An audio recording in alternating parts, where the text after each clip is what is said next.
Buenas and half a day. We will now reconvene the continued public hearing for Resolution 144-38 COR relative to calling for the withdrawal of the draft 2025 Programmatic Agreement and the 2008 Programmatic Agreement governing the Department of Defense undertakings on Guahan and demanding full implementation of the National Historic Preservation Act Section 106 process to protect CHamoru cultural resources for future generations. The time is now 2:05 p.m., March 11, 2026. Prior to today's continuation of this public hearing, we received both oral and written testimony from members of the community, cultural practitioners, scholars, concerned residents who share their perspectives on this important matter. Before we proceed further, I would like to recognize my colleagues who have joined me here today, Senator Telo Taitague and Senator Chris Barnett. Tzeduas Masi. So I would like to further extend my sincere appreciation to everyone who took the time to submit testimony on this resolution, as well as any comments to the State Historic Preservation Officer.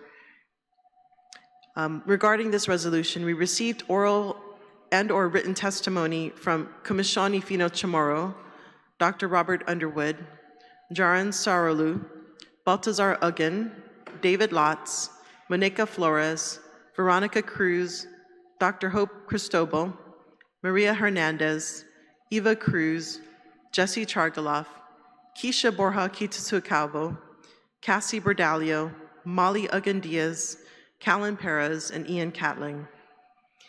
Tzeduas Masi to each of you for sharing your perspectives and helping inform this discussion. Today's continued hearing is being held at the request of the Director, Department of Parks and Rec, Angel Sablan. At the time of the previous hearing, the State Historic Preservation Officer was off island, and we are reconvening this hearing to accommodate that request to ensure that SHPO has the opportunity to provide testimony and respond to questions by my colleagues. As a reminder to the public, this resolution focuses on the draft 2025 Programmatic Agreement, which is tied to the 2008 Programmatic Agreement. And this 2025 Programmatic Agreement would establish procedures for how the Department of Defense carries out undertakings that may affect historic properties and cultural resources on Guahan. Programmatic agreements are intended to guide compliance with Section 106 of the National Historic Preservation Act, which requires federal agencies to identify historic properties, consult with stakeholders, assess potential adverse effects, explore alternatives to avoid or minimize harm before projects proceed. This measure calls for the withdrawal of both the 2025 and 2008 Programmatic Agreement with the full implementation of Section 106 to provide transparency in the protection of CHamoru cultural resources. And several written testimonies submitted to the committee or to the author highlight concerns about transparency, accountability, and meaningful consultation. For example, Commissioni Fino CHamoru expressed support for Resolution 144-38 and emphasized the importance of accountability for both current and past actions under existing and proposed agreements, as well as the need for community organizations and cultural institutions to be meaningfully engaged when decisions affecting land use and cultural resources are being considered. I'd like to also recognize my colleague, Senator Terlaje. Thank you for being here.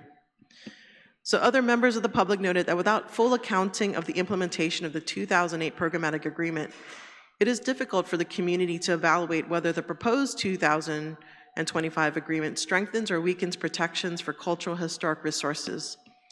Several testimonies also emphasize the importance of meaningful consultation and public participation under the Section 106 process of the National Historic Preservation Act, noting that the review process is intended to involve the public, cultural practitioners, and local institutions and projects that may affect historic properties, archaeological sites, or ancestral remains. It is also important to recognize that protecting cultural and historical sites reflects the priorities of the people of Guahan. The draft Guahan 2050 Sustainability Plan, developed by the Bureau of Statistics and Plans, found that residents overwhelmingly believe protecting cultural and historic sites should be the priority for both the government and the community. According to the plan, 78% of residents identified the protection of historical and cultural sites as very important. The plan further emphasizes that the preservation of CHamoru culture and the stewardship of cultural sites and ancestral lands are essential to maintaining the island's character. The loss of cultural and historical values is viewed by many residents as an existential threat to our community. These findings reinforce what we have heard from the community members during this hearing. Cultural sites, ancestral lands, historic places are not just artifacts of the past. They are part of the living identity of our island and the inheritance of future generations. We appreciate the continued engagement from our community and look forward to receiving testimony today.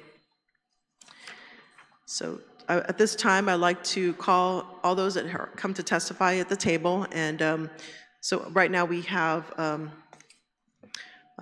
Patrick Lujan, the Guam State Historic Preservation Officer, Baltazar Uggan, Jaron Saralu, and Dave Lotz, that all have signed up to testify. So we'll begin with testimonies, and then later we'll save the questions after all has provided testimony. So we're going to start with the government agency with Patrick Lujan, State Historic Preservation Officer. So just as a reminder, in regards to the rules of this, the conduct of the rules of this hearing, that basically we don't allow inferences as to of the speaker, and questions should be really limited to the testimony regarding the resolution. So yeah, that's the rules of conduct.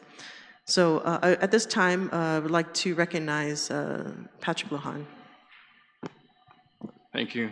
Thanks for having me. Hafaday, for the record, my name is Patrick Kenge Lujan, and I serve as the Guam State Historic Preservation Officer. I want to begin with an apology for my absence at last week's hearing. However, I believe you will understand why.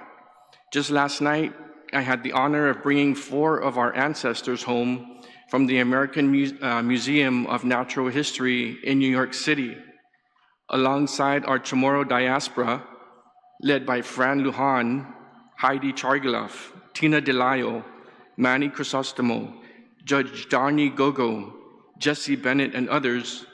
We held a beautiful send-off ceremony with the Native American Lenape Nation.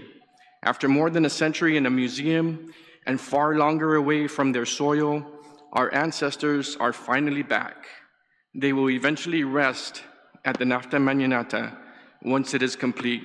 I'm also deeply humbled that the children of the late Angel Santos entrusted me to wear this adze today, which belonged to their father. I wore it in New York, and I wear it today, hoping to honor the legacy of a man who fought so fiercely for our people, and it will go back to the family after this hearing. Regarding this problematic agreement, I want to express my sincere appreciation to everyone who has submitted comments so far.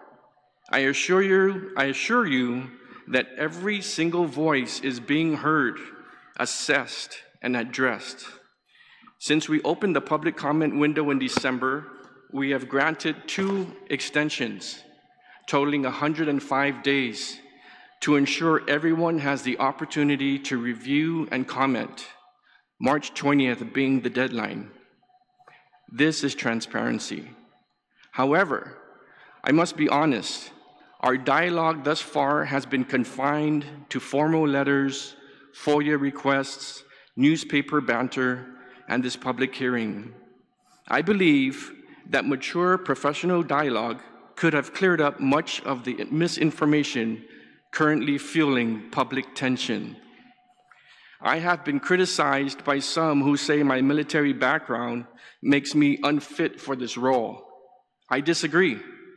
Now retired after 24 years in the Air Force Reserve and 3 deployments dealing with the Middle East, I have seen firsthand how sovereign nations negotiate with the Department of Defense. I have sat at high-level negotiation tables at the U.S. Central Command. I know that an agreement is not a surrender. It is the result of sometimes grueling diplomacy. That is what we have done for the last 3 years regarding this PA. We had the difficult conversations with JRM to ensure we had a solid draft before bringing it to the public. And who am I negotiating with on the other side of the fence? Fellow CHamoros and people who call Guam home. Believe it or not, they too have the best interest for Guam. To those who doubt my intentions, just because I wore the cloth of your enemy does not make me an enemy. My blood is thicker than any fatigues. My father used to say, believe none you hear and half you see. Now let's talk about the ask from your resolution. The ask to terminate the existing agreement and kick the draft into the landfill. Well, let's ask ourselves, what happens if we terminate this PA? Do we terminate all the PAs that we currently have with the military and other federal agencies? To be clear, the Advisory Council on Historic Preservation encourages the use of PAs as a key tool for compliance with Section 106 of the National Historic Preservation Act. If we walk away, we don't just lose this seat. We potentially trigger nationwide PAs managed by the ACHP. In those scenarios, we lose control, local control entirely. And I guarantee you, 100%, that's what they will do. Will the legislature or the Attorney General provide the critical legal support required to navigate that complex fallout? Under previous and existing agreements with the military, Guam has negotiated and gained, among other things, the cultural repository, the Guam synthesis study, much needed technical expertise, a public access plan, whether it works or not, there's one, and mandatory cultural sensitivity training for military personnel, all unique to our island. With this new draft, we have secured a commitment letter for 4 additional major items, not to mention updating the archaeological probability maps and fine-tuning the reporting processes. Such agreement really encourages long-term cooperation with institutional relationships, not based on rotating military doors and ever-changing personalities. They are binded to the agreement. So if we revert to project-by-project reviews as asked by your resolution, we lose all of that. We lose the big picture of cumulative impact. For those who still don't understand the process, we will offer Section 106 training for you and other stakeholders for better understanding and clarity to your questions and concerns. As I've said in the past, this PA is an operational tool, not a political one. So I plead with this body, the activists, and the public, work with me, not against me. We are on the same team. Use the same energy and attention in helping me update our local statutes, which currently fall far short of federal standards. Where is this outcry when developers and private landowners and telecom companies run all over our weak laws? I've had a legislative rewrite ready and for sale since 2021, and I'm still waiting for someone to take it for a test drive. There has been little to no action on that initiative, but we have a cultural shakedown when a beneficial agreement with the military arises. Why? Let us show those who look at us as a colony that we can govern ourselves with maturity, honor, and respect. We are better than the division we see today.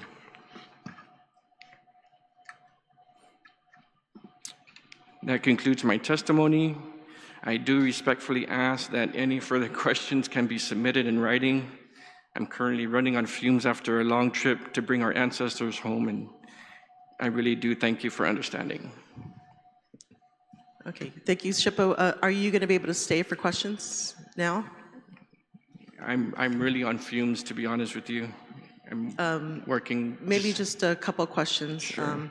So was the 2008 programmatic agreement terminated? No, it's still alive. Has it been amended? Not since I've been SHPO. But to your knowledge, has it been amended prior to you being SHPO? I don't know. Okay, and so how can this 2008 PA be used for future projects that didn't even exist when the 2008 programmatic agreement? So case in point, the Missile Defense Agency used the 2008 programmatic agreement for the finalization of the record of decision. Yeah. And being you as a SHPO, how was this 2008 PA used to finalize the Missile Defense Agency, a project that didn't exist until 2002? The Missile Defense Agency is not using any programmatic agreement at this time. They're going through the 106 process. According to the record of decision, it states the 2008 PA was used. It's not being used on my terms. We So have how been would- looking. We have been looking at it as case by case 106. Okay, so cases. then you're saying the record of decision is false? There's something false about this record of decision? In that matter, I know that operationally we are looking at it from case to case situations. Okay, so then there's obviously, somebody's not saying the truth here, because the federal document, the record of decision states the 2008 PA was used for the Missile Defense Agency, and you're saying it was not. I'm looking at it as a 106. Okay, because I think even in the documents I FOIA'd, you were questioning how was this used. So you as a SHPO should have known how this was used. Well, that's one of the amendments that we're trying to do with the new version, and that could possibly fall into that. But we've been looking at it from a project to project standpoint from missile defense. Okay, so that has to be cleared up because apparently there's some issues here. Okay. So who drafted this 2025 PA? So it was a collaboration with us and Joint Region Marianas Cultural Resource or the Environmental Resource Division. So no indigenous groups were invited to this drafting? We looked at it in terms of operational views where we felt that there was need for improvement, and when we felt that we could come up with a product that we both felt comfortable with as far as how the process we're going, that is why it is currently out for public review.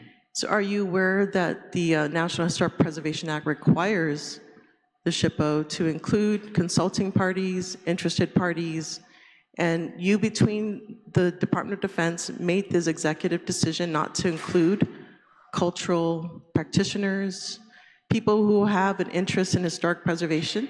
That is why we have until March 20th, and we've given two extensions for everyone to make comments. So that is different from consultation? It is not finalized. Yes, this is part of consultation. This is not consultation. These are comments, not consultation. In regards to the 2000, in regards to the 2008 PA, are you aware that there's no requirement for quarterly reporting of medium and high archaeological sensitive sites? Can you repeat the question, please? Are you aware in the 2008 Programmatic Agreement, there's no requirement for quarterly reporting on the medium and highly sensitive archaeological sites? Are you aware of that? I would have to go back to the 2008 PA to look at it.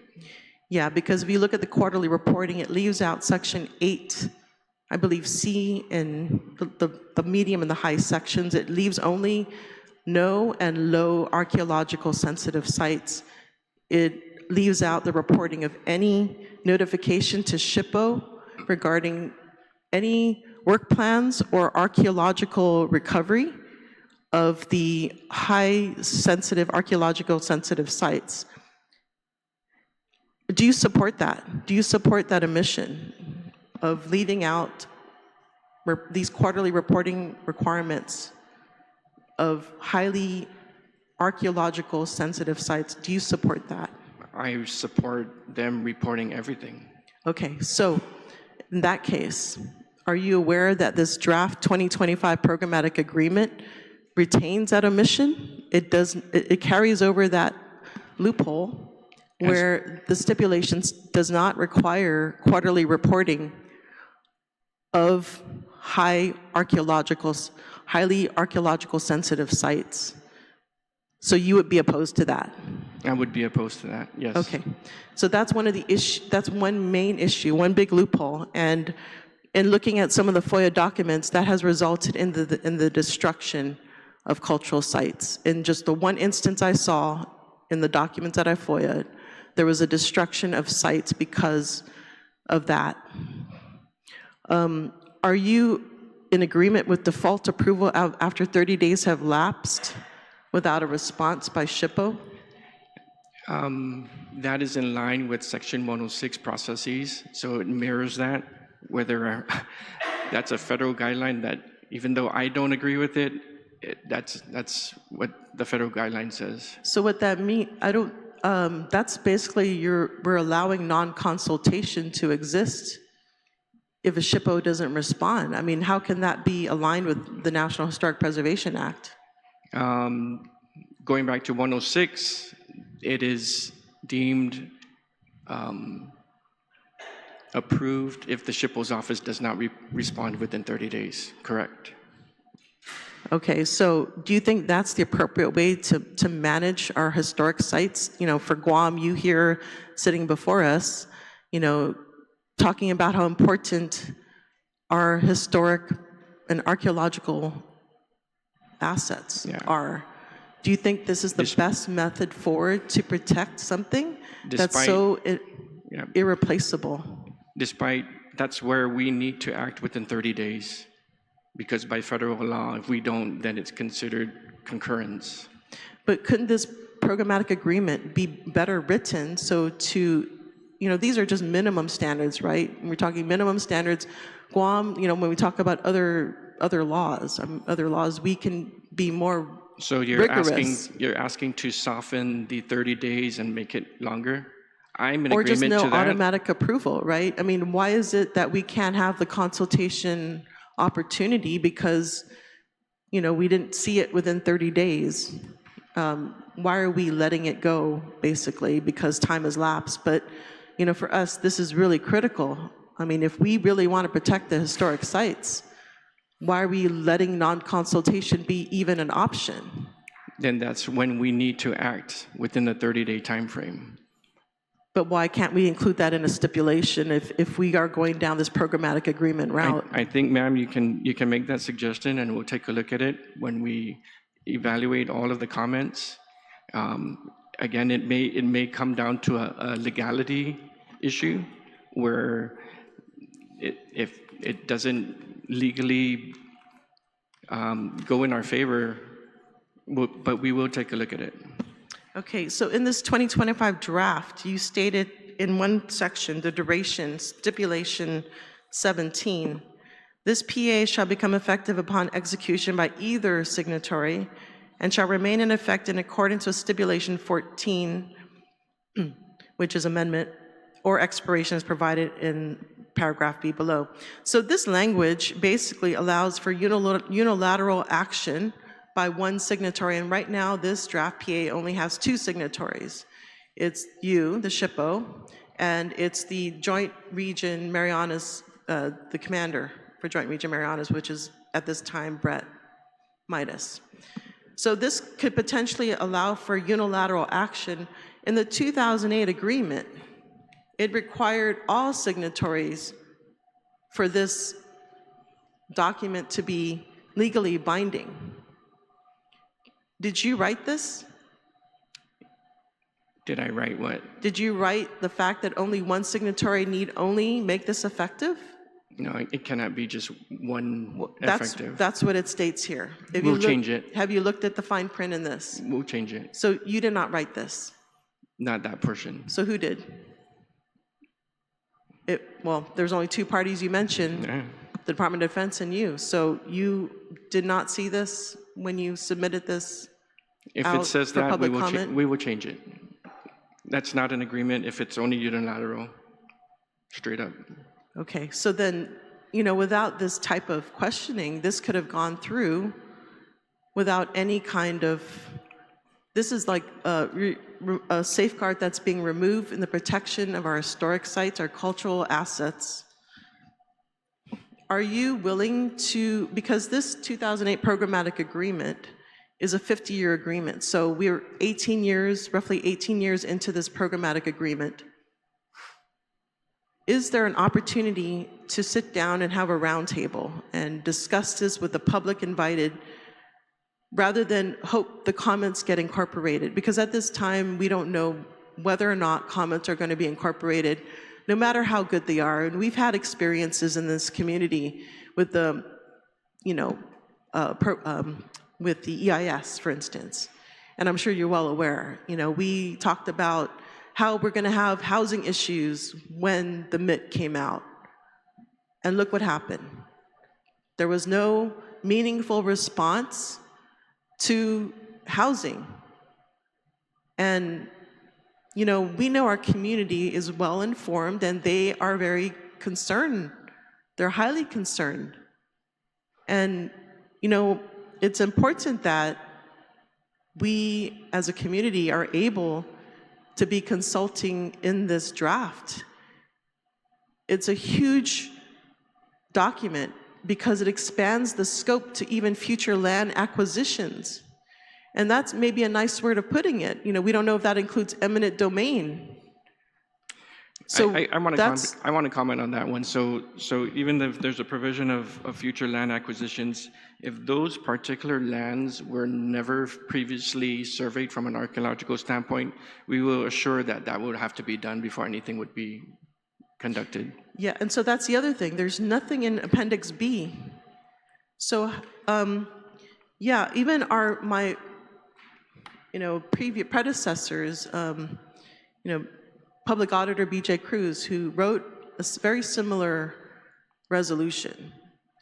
And in his resolution, they were very concerned about going into a programmatic agreement when we don't know what properties are being impacted. So it's like a blank check. We don't know how much money is going to be drawn out of that bank account. Is it all of it? Is it going to be overdrawn? And so this is really a huge concern with our community. There's nothing in the Appendix B which states which properties are going to be impacted. And so, this 2008 Programmatic Agreement is a 50-year agreement. Why is there a rush to get a draft in when we have more years left of this 2008 Programmatic Agreement? Why? Yeah, why are we rushing this? Because there's no rush.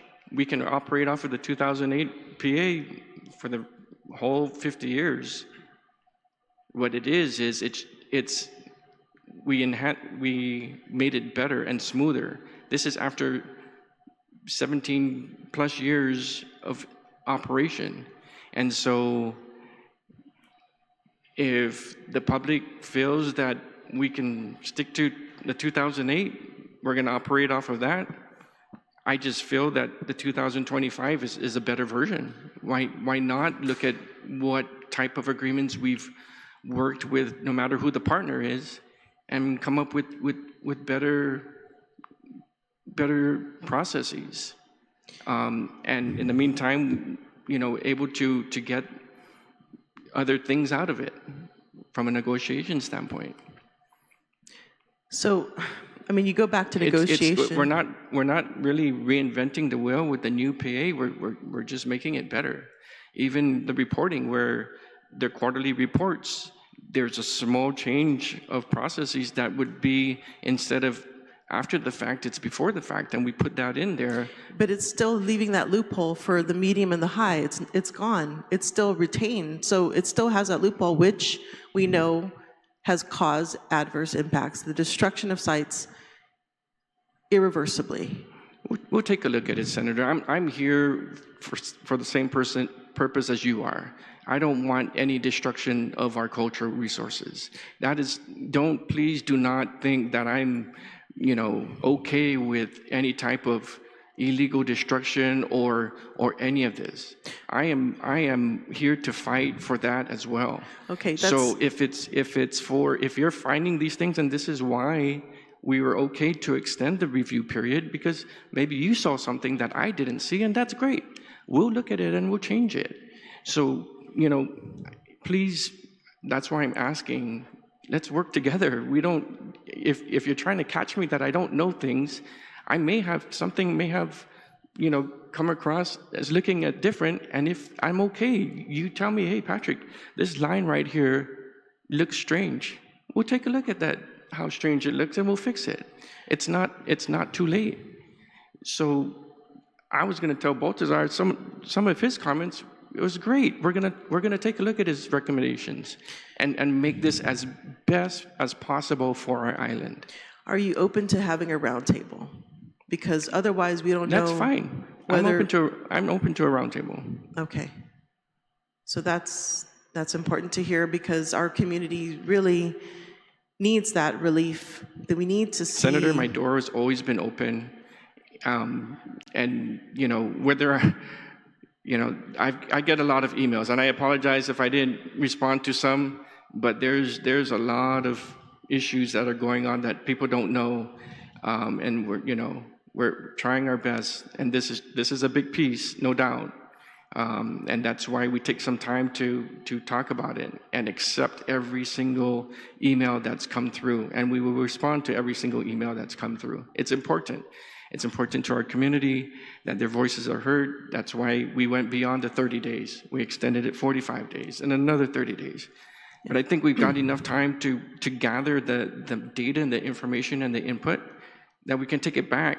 And if you want to, you want a roundtable, we'll have a roundtable. I appreciate I have no that. problem with that. I appreciate that, because even when I first started reading these documents, it's pretty inaccessible. A lot of this is jargony, and the regular public, it's not easy access. So I'm grateful to hear that you're willing to put a pause on this draft and have a roundtable to have the public assist, perhaps. I mean, we're going to take what comes in. We've already been gathering the input from the first 2 months. We'll give the window to expire on March 20th, and we'll take all the comments.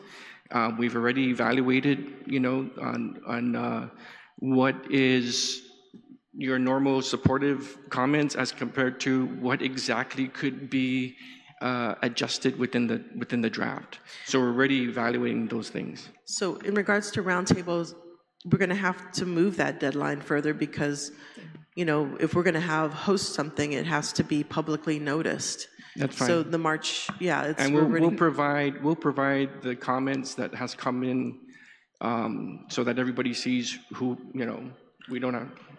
Madam Chair, I'm sorry, I appreciate that. Yes, Senator. Just since we're on that roundtable scenario, if I may add, of course, I have some open dates, that I'll be happy to give to you to have that roundtable. But Patrick, if we are going to, you've heard some of the things that you didn't know about, especially the part about the signature, and then some things in 2008 when regarding to reporting. So all these things that I know you're off island and you're coming back, and thank you for your work on that. Is there any chance that you can just put together just another draft of something and then disseminate it amongst everybody to sit down for a roundtable on things that are blatantly obvious that maybe you agree, like there's two things here totally you agree about, that we can just have another draft PA, sure, then have that public hearing, have us all look at it, and then sit down. So that almost like one roundtable, but technically it might be just considered two, because you've made some adjustments already, and then we can review it and then have the draft. So I just wanted to make that suggestion, Madam Chair, if I may. Thank you. I'm all for that. Maybe give me 2 weeks after the March 20th deadline, so we can accumulate all the comments, see what, and we'll share the comments as well, but we can start implementing or adjusting the draft, including those comments there, and then have a cleaner version prior to the roundtable discussion. Is that okay? All right, thank you. Yes, thank you, Senator Taitague, for offering those very valuable reservations. Sorry, did you want to ask questions? I know. Well, no, I think you've hit most everything on the nose. You know, my biggest concern, of course, is that if you don't agree, Patrick, as the signature, what happens? You know, if you don't want to sign it, and the other side, I'm kind of concerned that it's one-sided. So that was done. Also, just my question: the agreement that came out, there were no maps. It was one of the biggest things. Can you explain why there were no maps attached to that? Well, they're classified, right? So I believe these are CUIs from a military standpoint. And I know, like the Senator, it's just like any type of mapping that we do from an archaeological standpoint. We have researchers that come into our office and we don't release the maps. They can come in and look at it and do studies. They bring in their own scanner and make copies on their own.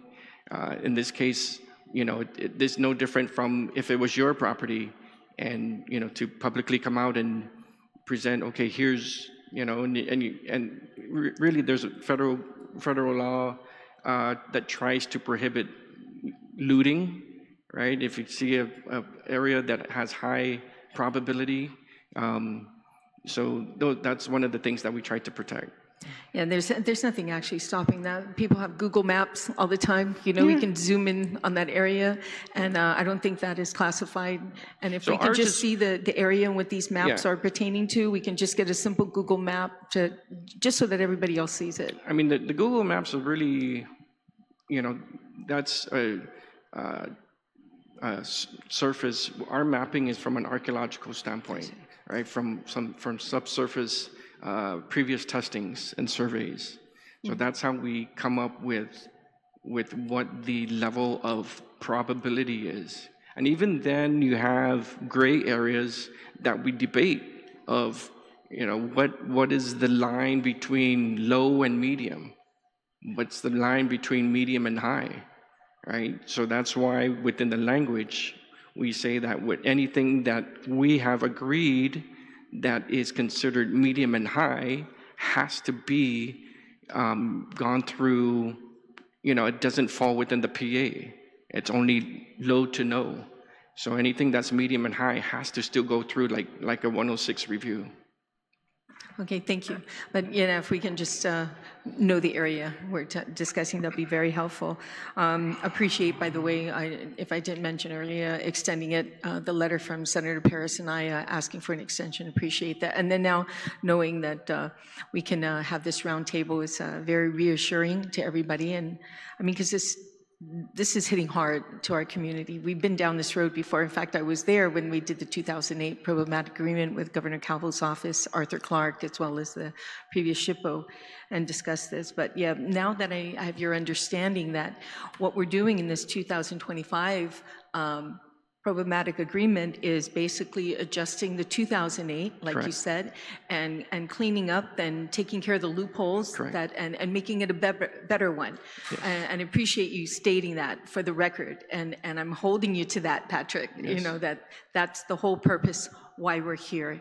And that was one of the issues. You talk a lot about Section 106.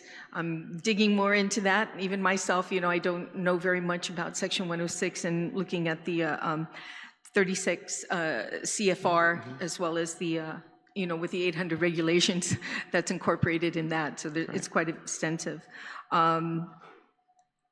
So there's nothing stopping us because of this roundtable to extending it a little bit longer so that we're staying within your guidelines, so we might have to do that. Yeah. We can have you do that on your own without a letter, right? Correct. Okay, yeah. Thank you.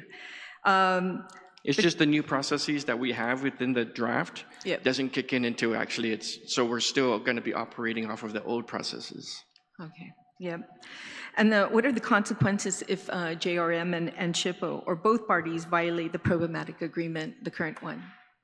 That's a good question.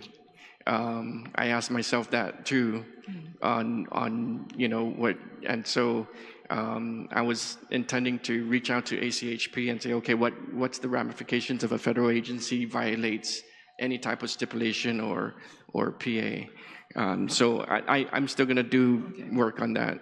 Okay, yeah, let us know, because that's Yeah. a really big question I have. You know, it's always about teeth in the game, Yeah, you know, and putting exactly. that.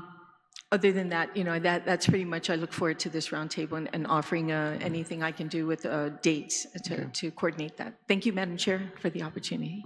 Thank you, Senator Taitague. Senator Barnett. Madam Chair, and thank you again to the panel for your testimony in advance, and thank you, Shippo Lujan, for your attendance. Just to kind of clarify, because the resolution is asking for us to scrap the agreement, start from the drawing board with a more inclusive process. And so now that we've kind of reached what appears to be an agreement, you don't want to use the word compromise yet. I'm just not clear because you have referenced the March 20th deadline, and I'm not sure I see the value in a roundtable that occurs after the comment period is closed. So are you committing here on the record to work to extend that deadline beyond March 20th? Well, March 20th will be the public comment section. It doesn't mean we're not going to make any adjustments after that, right? We will just take those comments, you know, make the draft better, and then we can have an open table. What'd you call it? Roundtable. And then if there's more good things that come out of that, we'll adjust it again before we sign it. So we're okay with that. That part I'm not just clear on, Pat, is March 20th the deadline, or is there an additional opportunity to provide commentary, input past the March 20th deadline? Because, you know, if we have Chris, this roundtable, go ahead. Sorry, Senator, and I just call you Chris.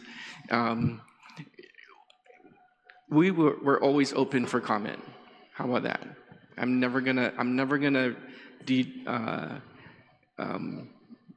shy away from comment.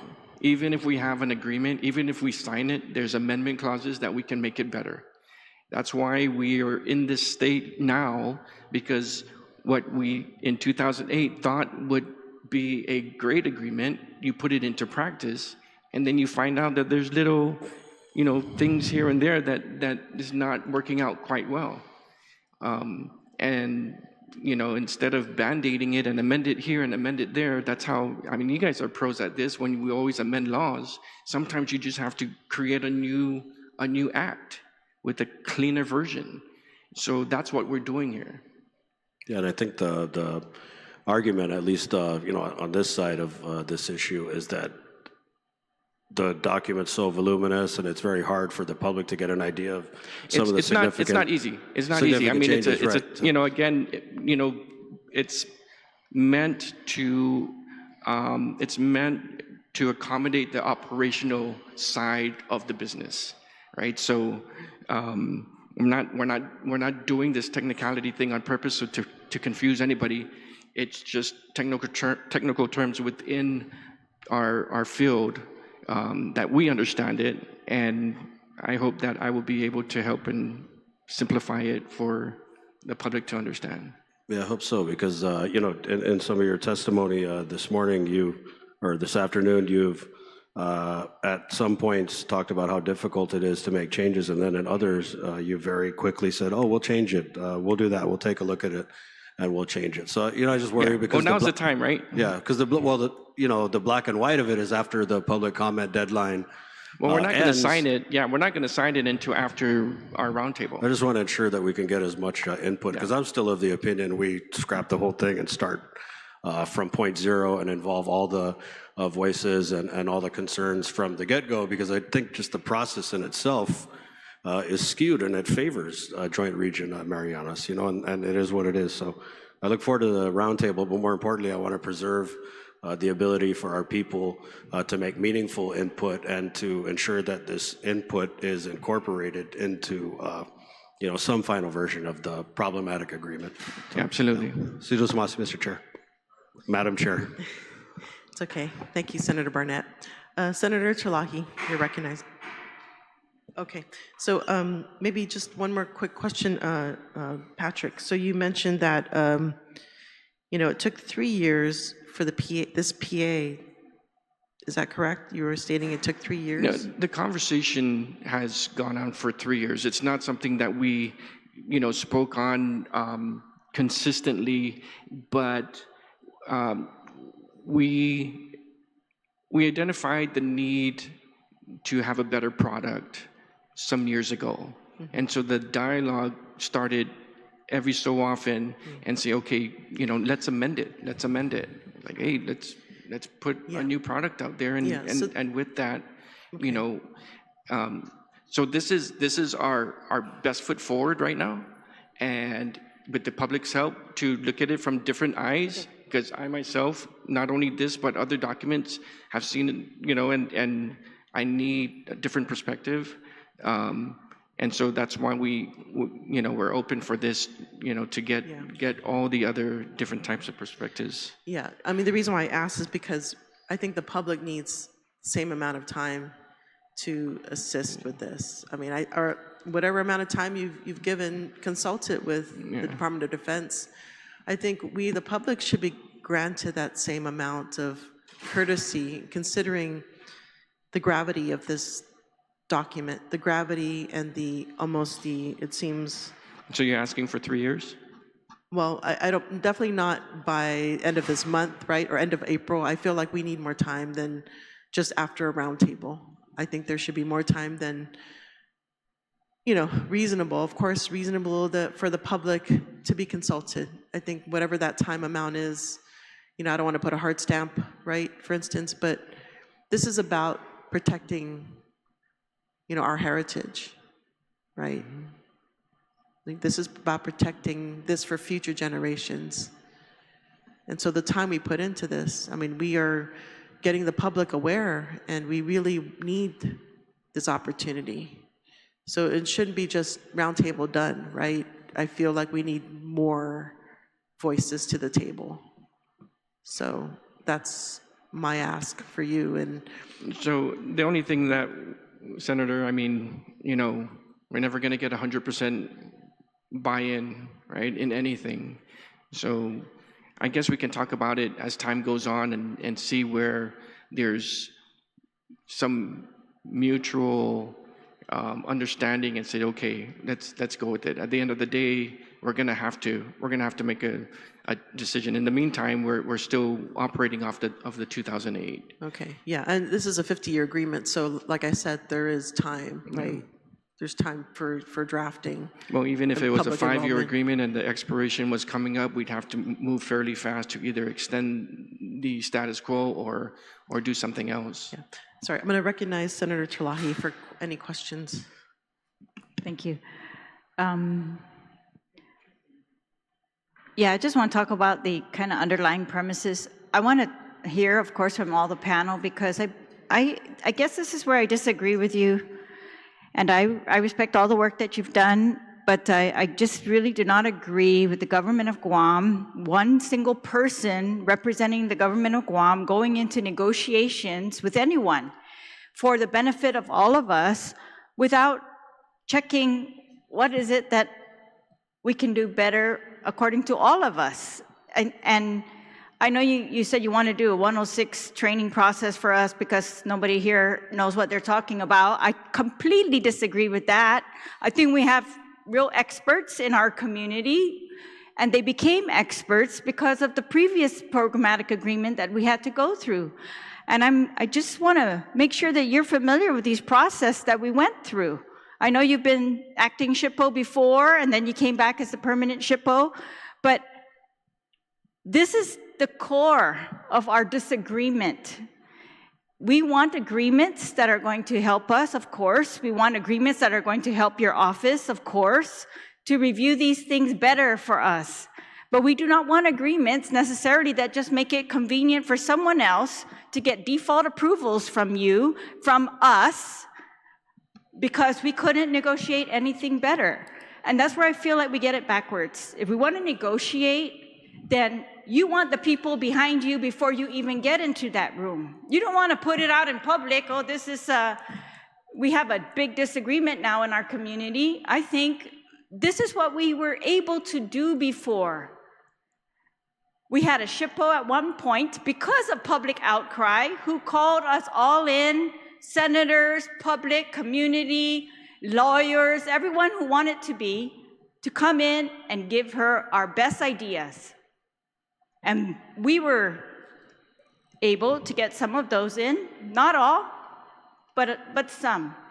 But another thing is that we were able to, I think for the first time, recognize cumulative impacts from these different ongoing projects that are covered by multiple PAs, and we actually had addressed cumulative impacts. And like you said, the PA was very useful at that time because we were able to get things that a normal 106 process would not, such as, you know, because of a cumulative impact, we were able to get the repository, right? We were able to get the other things that you mentioned. But don't forget, I really appreciate Senator Perez pointing out that we did not get even what they promised to do in there. And we had to fight all along the way, even with the programmatic agreement, to get some of those things. And that's why it's, I believe, very fundamental.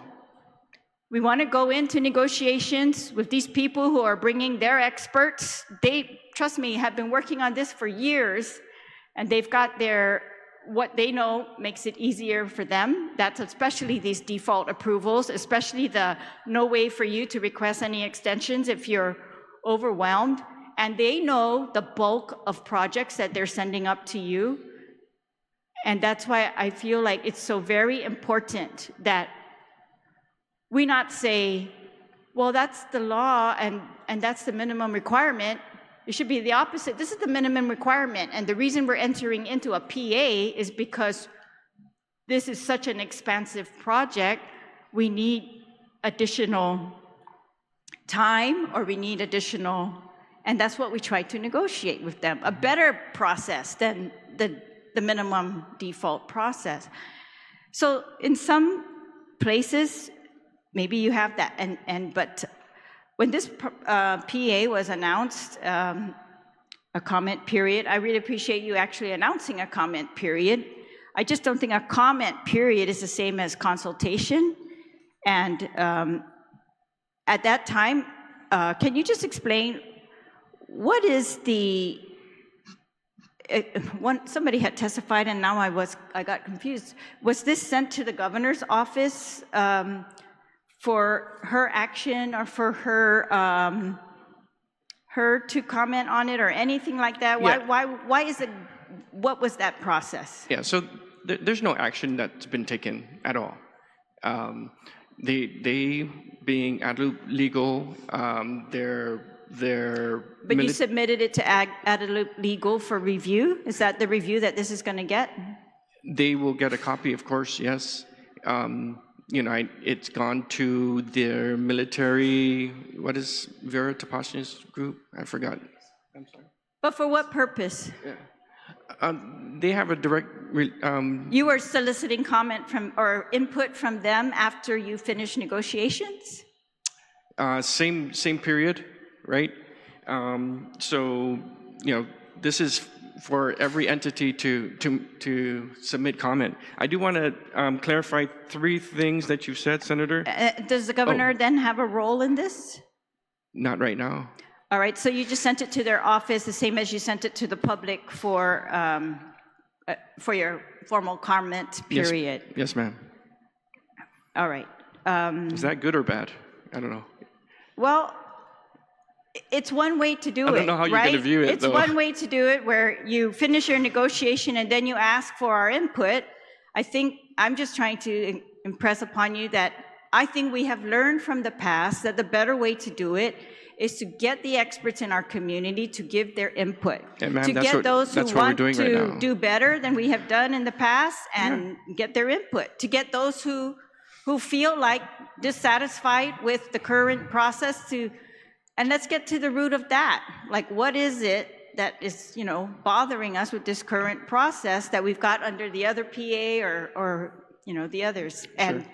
And that's why going back to minimum is troubling for me. It's concerning for me, and especially this, they give you 30 days.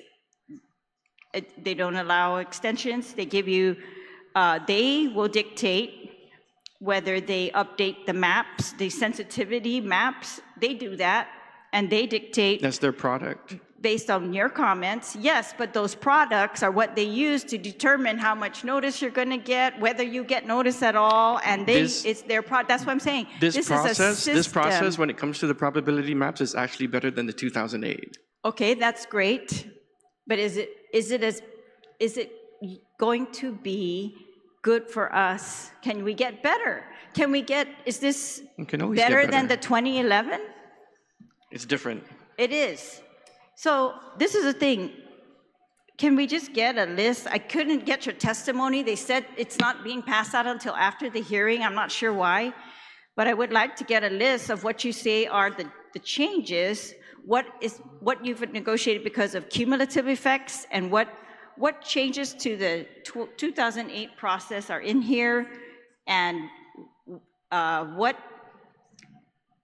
2011 processes are not in here, because some of those were actually beneficial. Some we had to challenge, right? We had to keep pushing for the things that had been promised, including access. But so the big picture for me is this agreement says it's going to cover every future project, right? That's not already covered by another PA. All future land acquisitions, meaning those lands are not at all reviewed by you at this time, and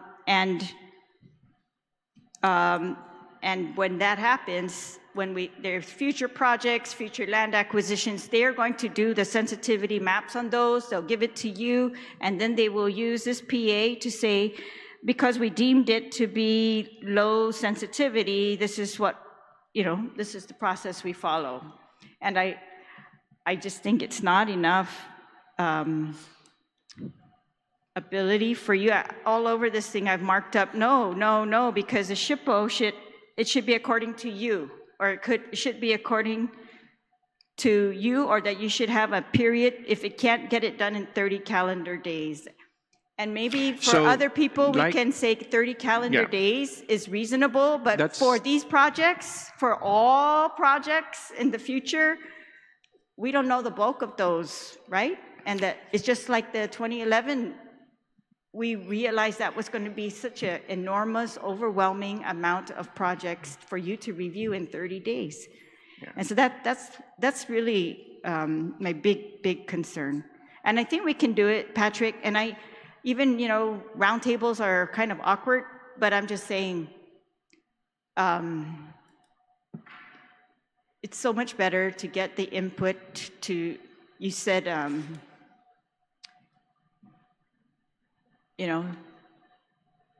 we need to have a mature professional dialogue would have helped. Yes, I completely agree. Thank you. Completely agree. So that means before you go negotiate, let's have the mature professional dialogues, even invite professionals, do whatever. Let's just get it all in there. We're all trying to make the process better.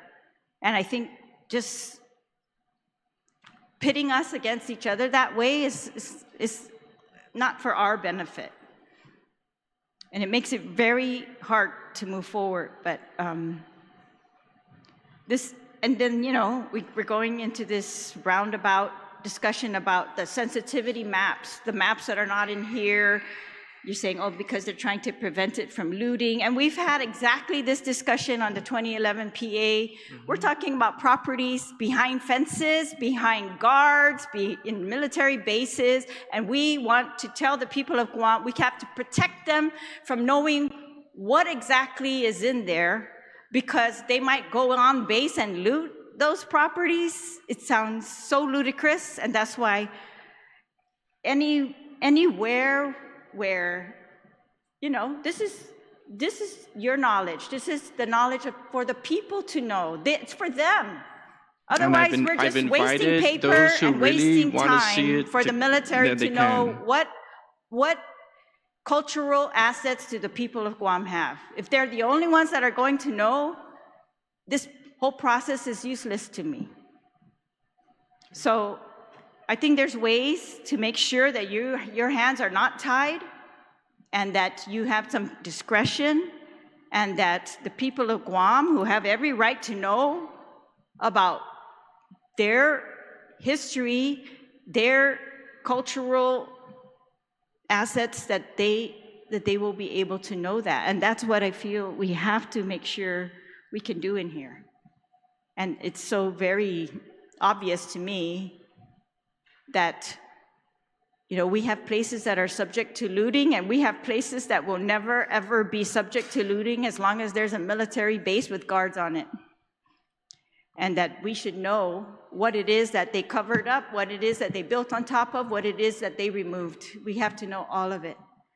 Otherwise, how are we going to be consulted in the future when we only have half knowledge? The people have to know everything so they can also be consulted from a place of knowing everything. So yeah, let's continue to work together. And but I just think we need to do better in working with each other and not going into closed rooms and trying to negotiate against us. Thank you, Madam Chair. Since it was Masi, Senator Terlaje. Can I respond? Is that allowed? Maybe, no, that this is, for that's clarification? for the roundtable and oversight that's going to happen. Oh, okay. Yeah. But, Okay. yeah, well, thank you for being here, Patrick. At this time, I want to recognize, thank you for your patience. For those that came here to testify, you need to go. Okay. At this time, we have, I know if we don't mind, Mr. Lotz may have to go. He has, yeah, we can, I'll recognize you, Mr. Lotz, first. Thank you. I appreciate this forum to review this. Just for some of my brief background, I've been a resident of Guam since 1970. I've been active duty military. I've also worked for the Department of Defense as a civilian. My background on the historic preservation program goes back to the mid-1970s when I actually started this program in the old Department of Commerce and continued with aspects of the National Historic Preservation Program through the 70s and 80s. Subsequently, I had several years at Anderson Air Force Base being responsible for the National Historic Preservation Program for the Air Force in the Mariana Islands, and then most recently for 4 years responsible for National Historic Preservation Programs for the National Park Service in the Mariana Islands. I'm really not convinced that there's a need for a programmatic agreement. Section 106 procedures can suffice. Now, perhaps there's reasons why there's a need for this, but I've not seen that demonstrated. If there's perhaps concerns about how this program is reviewed, well, the public does not have a clear understanding of the process, and we really should, so that we can support what efforts are being made. The Guam SHPO office needs to realize that the people of the Guam should be their partners in this program.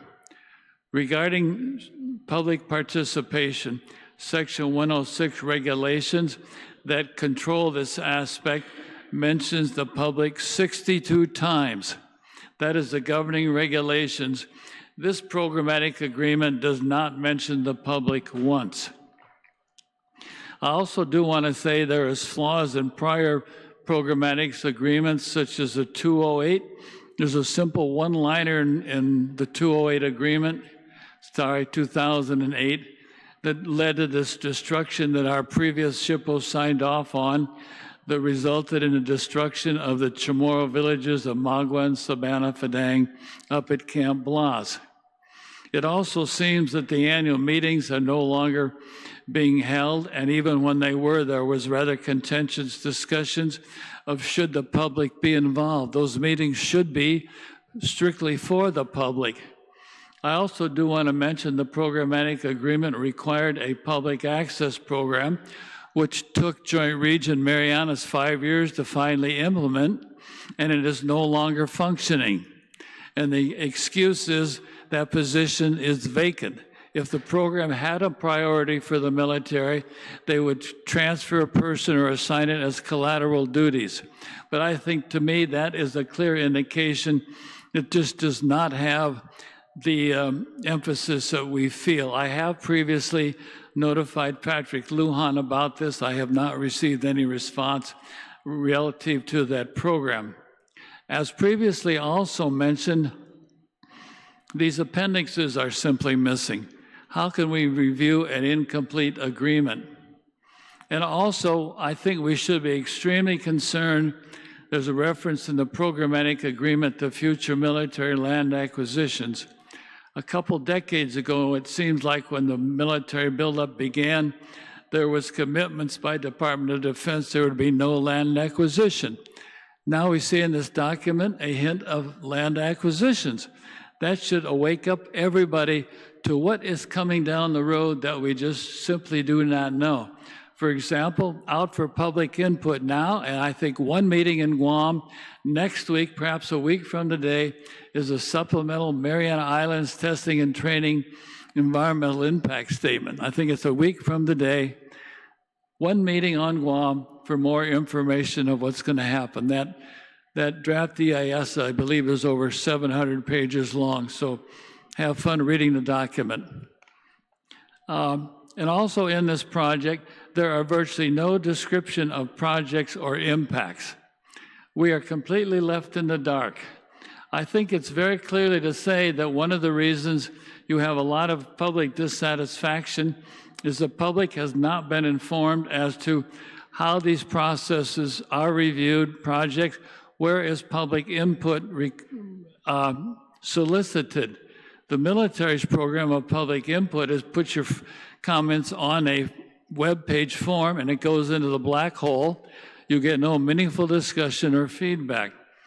In my letter that I've sent you relative to this hearing, dated March 5, I did give some specifics that I really think there needs to be Guam legislation that mandates and gives specifics as to how public input should be obtained for the use of reviewing under the National Historic Preservation Act, perhaps even broadening the responsibilities of the Guam Review Board for Historic Preservation to set policy and have oversight responsibilities. I think very simply, there is a current tool that can be used for 106 reviews. That's called the web. Historic Preservation has a web page. Every time you get a 106, post it, give people an opportunity, a forum to post their comments. And why not every Friday at 5 o'clock have a meeting, invite the public to go over what their concerns are? To me, getting public input is a priority and should be accomplished so that collectively the people of Guam have a voice as to what happens to our cultural resources. I'm paraphrasing my comments. That's my comment. Thank you so much. This is Mossy, Dave, for your testimony. Thank you. At this time, I'd like to recognize Baltazar Uggan for his testimony.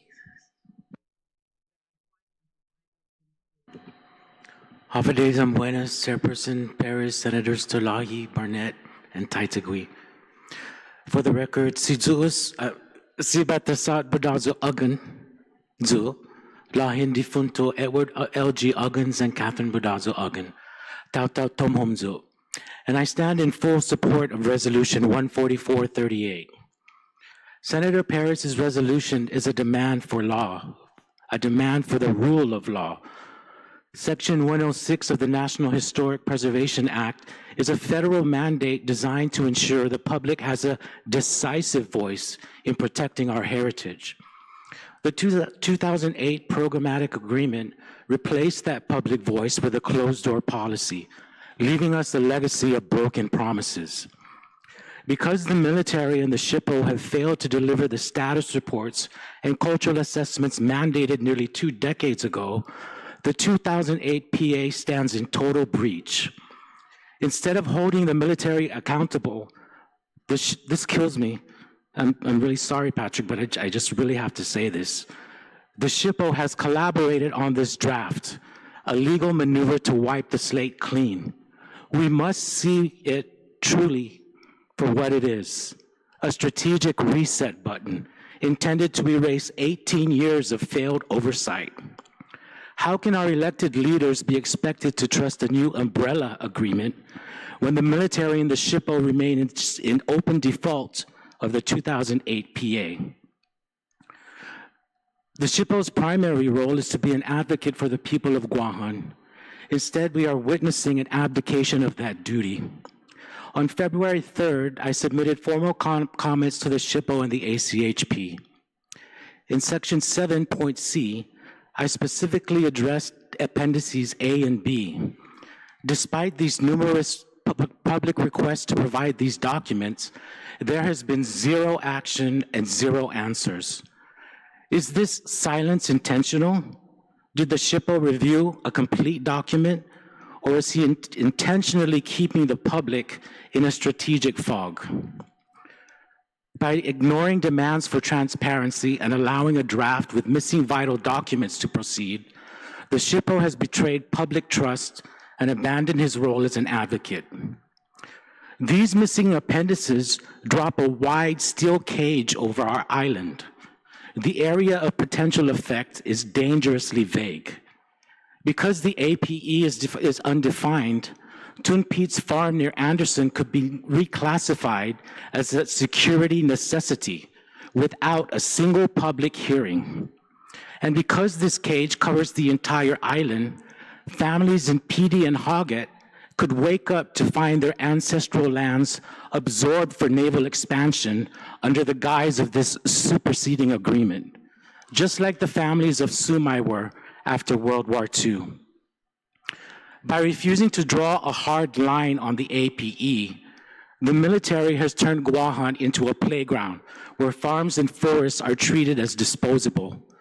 And this APE is effectively infinite, granting the JRM a blank check to identify, claim, and take land without public consent.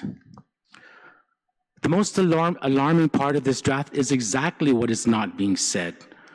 While the APE creates the legal cage, Appendix A is the map of the targets inside it.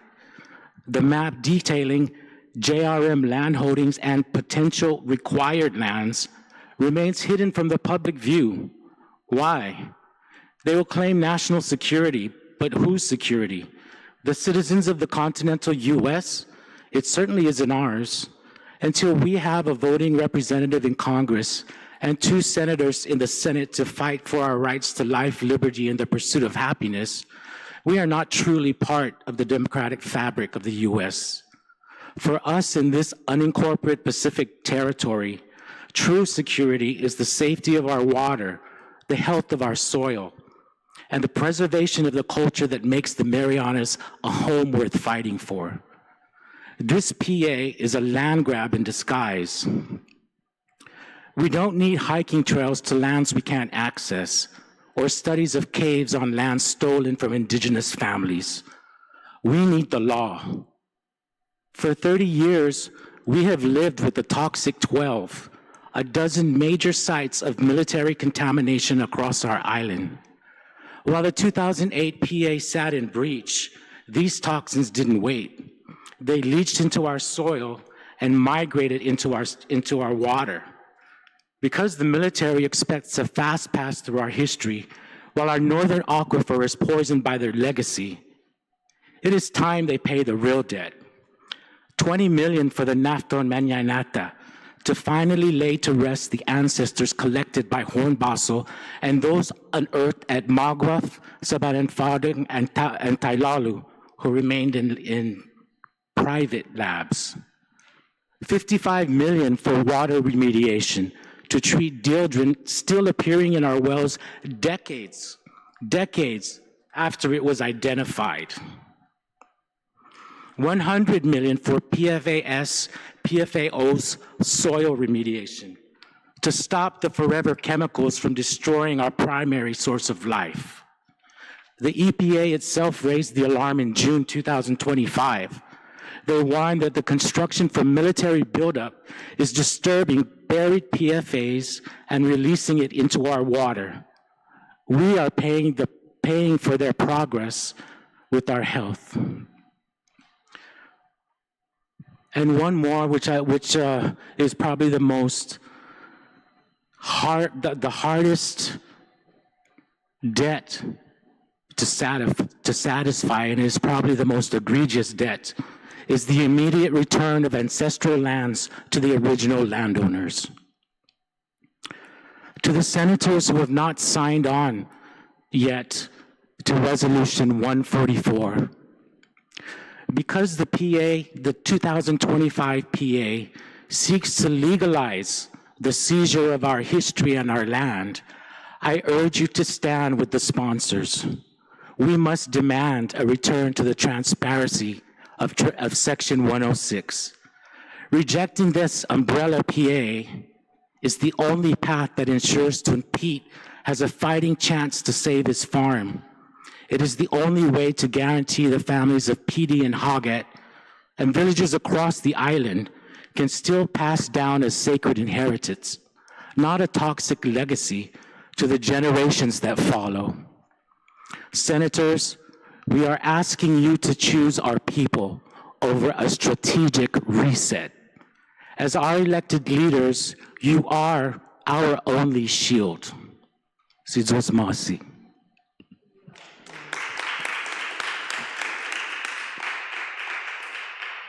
That's very heartfelt to Masi Baltazar, that all the trauma that our people have experienced, and thank you for bringing those points up. It's Masi.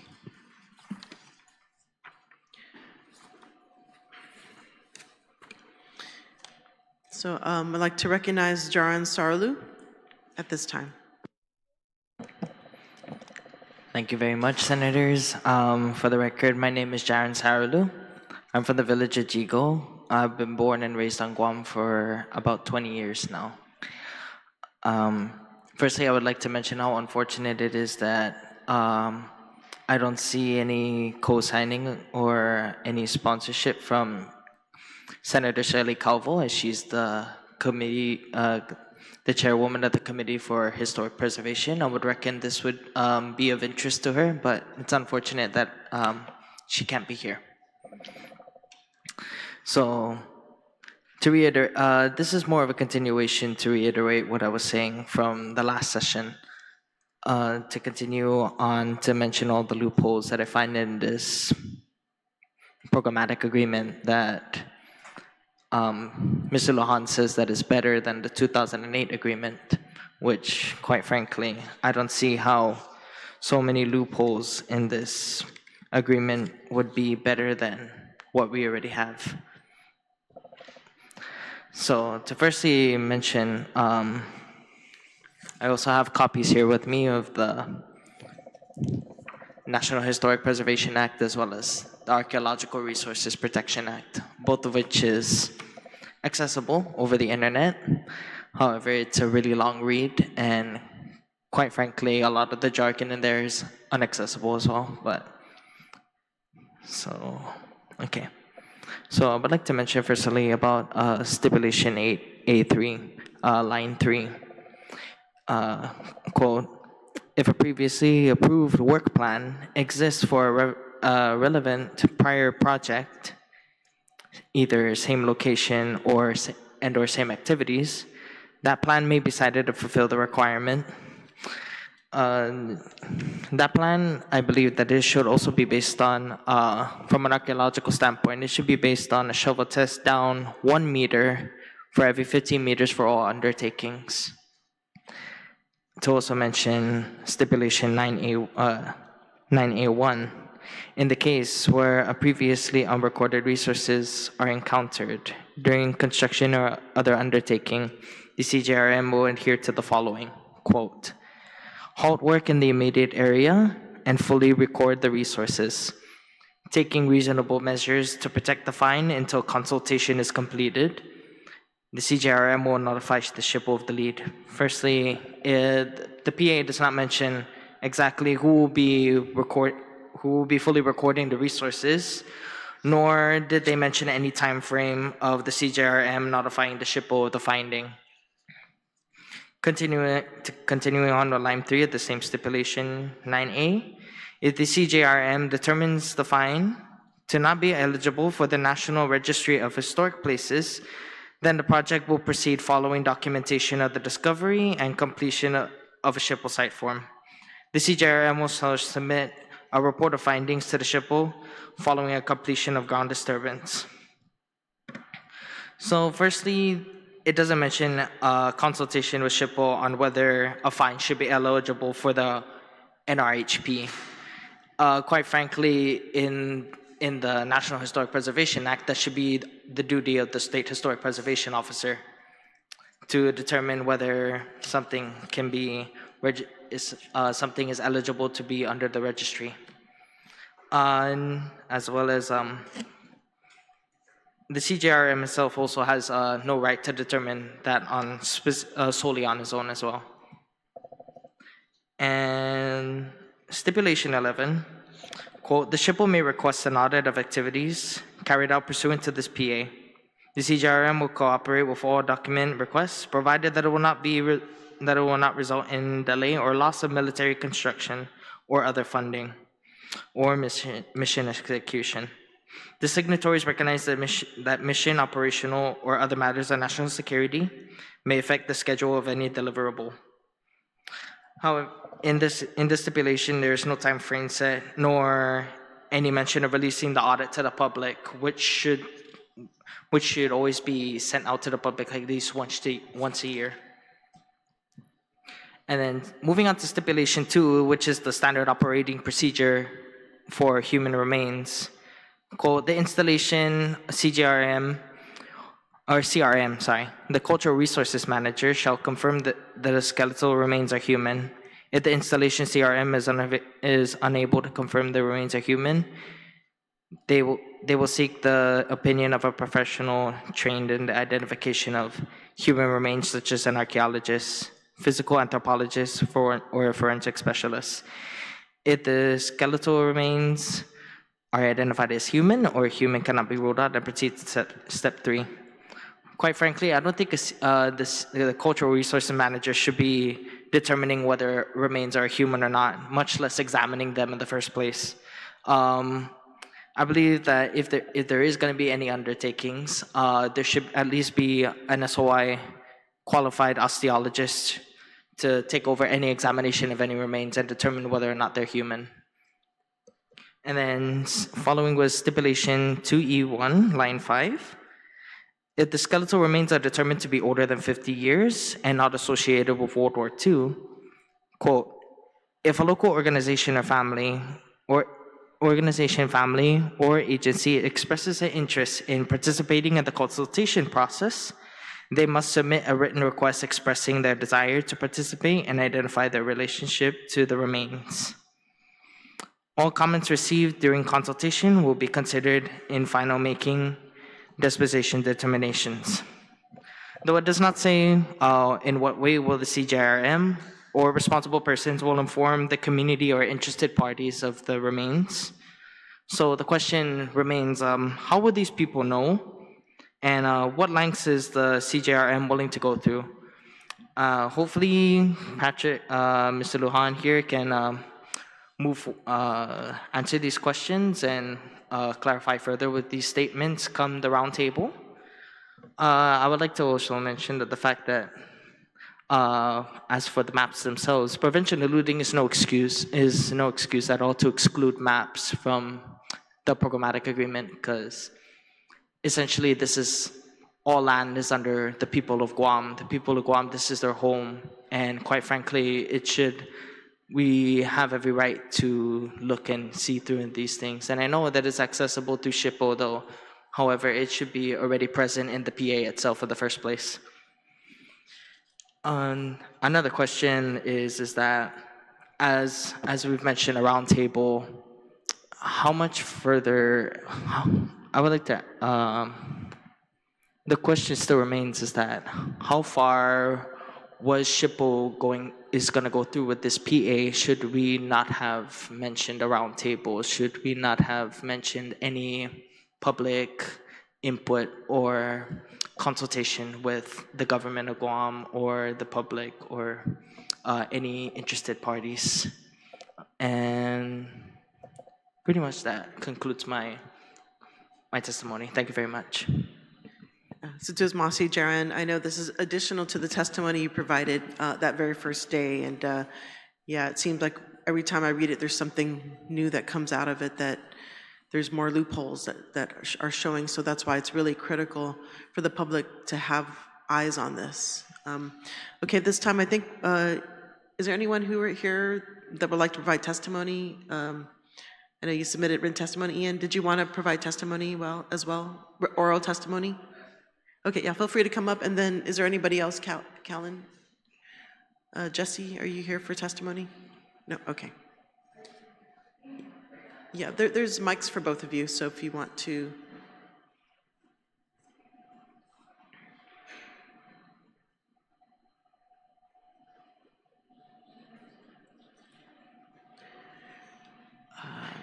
Let me see.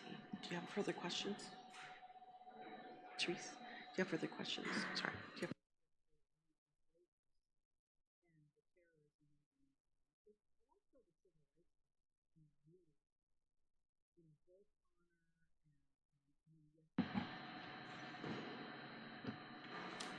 Let's see who signed up. Ian, you're recognized. Oh, sorry, Callan was here first. My apologies. Callan. Hafaday, my name is Callan. Callan Perez. I'm a mother, UOG graduate, and I work in food security at Guahan Sustainable Culture, and I've been an advocate for responsible military activities since, I think, 2015 was when we first were reading the EIS, well, 2008 when I was still in college, but I want to thank the SHPO for being here today. We missed you last hearing, but I know you were busy bringing back the ancestral remains from New York, which I think that's really relevant today because what we're talking about is protecting the remains that currently are on our island, and so I'm disappointed to hear from your testimony that it doesn't seem like a priority for you. I heard things like we're trying to streamline the process for operations, we're trying to make it better. I think it's pretty obvious that it's better for JRM to have less stipulations or approvals for their operations and easier for DoD, which is frustrating because it's a federal agency that has a nearly unlimited budget and it is developing our island at the expense of our cultural heritage. So I'm frustrated because I don't understand why that is the goal. It seems a bit backwards. We should be protecting our cultural heritage rather than making it easier. So I'm not sure if you remember this, Mr. Lujan, but in 2015 or 2016, we sat in this room during a roundtable hearing. Yeah, sorry, Callan, if you just address the, yeah. So a few of you in this panel will remember the roundtable hearing we had here with DoD. They would say things like, we have 4 pillars of the buildup, right? Which is like cultural preservation, public input. I don't remember the other 2. Basically, they were saying, we're gonna be really responsible. Net negative impact. Land. Yes, net negative land taking, right? And I sat in this room with not just advocates, not just activists, there were scientists. Dr. Elsa from the Center for Island Sustainability was here. I remember her and Joni Kerr and several others who are sustainability specialists talking about the Hudson Lagu tree, right? Which is the most rarest mature tree of the Nelsoni, Cerianthus nelsoni, right, which is this tree that's so special to the people of Guam. It's named after a person from Guam who discovered it, and the only remaining mature tree of its kind was at Taitague, right? And we talked about, what about this tree? What about this tree, right? So in that roundtable, I remember Rear Admiral Shoshona Chatfield, she said, we're gonna make provisions for the tree, right? And they decided that they would build a fence around the tree. We're gonna prevent it from being bulldozed, right? And as we all know, during Typhoon Mawar, the tree died and the JRM blamed it on the storm. And I'm not a scientist, but I was just wondering, like, how many storms did this tree live through when its habitat around it was not desecrated, right? And so these are what we're talking about when we're saying our experience with programmatic agreements has not been good so far, right? And I remember asking Rear Admiral Shoshona Chatfield, like, would it what is your most like important cultural site that you can think of in the 48 contiguous United States? Is it Yosemite National Park? Is it Arlington National Cemetery? Like, is that a good place to build a firing range? Like, we're trying to create this analogy to them, right? Like, these places where development is happening for military activity on our island are really special to us, and they're unique because there's only one of each kind, right? We don't have a lot of land on Guam. The military already has so much of it. But the difference between someone like Rear Admiral, I don't know who the current Rear Admiral is, but I'll never forget Shoshona Chatfield's name. The difference between that person and me, or that person and our historic preservation officer, is that their grandchildren are not going to be living on an island of Guam that is, recklessly developed, right? And we're not trying to be anti-military or anti-national security. We're asking for the DoD to be a good neighbor, right? To be responsible in their development, right? Mr. Uggan very clearly stated a lot of the ways that DoD has developed things, and it has been harmful to our people, right? So I really just disagree with this premise of trying to make the programmatic agreement to be something that makes things easier for operations. I don't think that should be the goal. And I just want to say I'm really looking forward to having more roundtable discussions like the one we had in 2016, but being able to understand, like, what are these concerns, right? What are ways that this relationship has not been mindful in the past of the things that are being done that's harmful, right? How do we prevent these things? Maybe are we creating safeguards for like retroactive processes to be done when there is extreme harm done? Like what are the consequences for things like the Hudson Lagu tree, right? We knew that would happen, right? We said these things, the scientists said these things, and now that did happen, like, what is the result of that, right? I want to say thank you to Senator Perez and Senator Therese and Senator Chris and Senator Telo for being on the front line of this. And like Jaron said, it's really disappointing Shelley Calvo's not here today, the chair for the Historic Preservation. I went to Charter Day last hearing. This is a continuation of a last hearing. Last hearing, my kids were here. We went to Charter Day after, and I got a poster of the Hudson Lagu tree, right? It's like Guam's rarest trees. And I really hope that my kids are not going to have to get posters of things that are currently they're able to go and see, and we could protect them right now if we could do this better. That's my hope. And so I just want to say thank you to you all, and thank you, Shippo, for being here today, and thank you to everyone else who testified. This is Mossy. Callan. So at this time, I'd like to recognize Ian Catling. Half a day. Ian Catling, currently science teacher, Southern High School, former historic preservation specialist, worked alongside Pat for many years, and I also worked alongside the esteemed Mr. Dave Lotz as well. And former alternate state liaison officer for the Department of DPR, and former senatorial candidate, 37th Guam Legislature.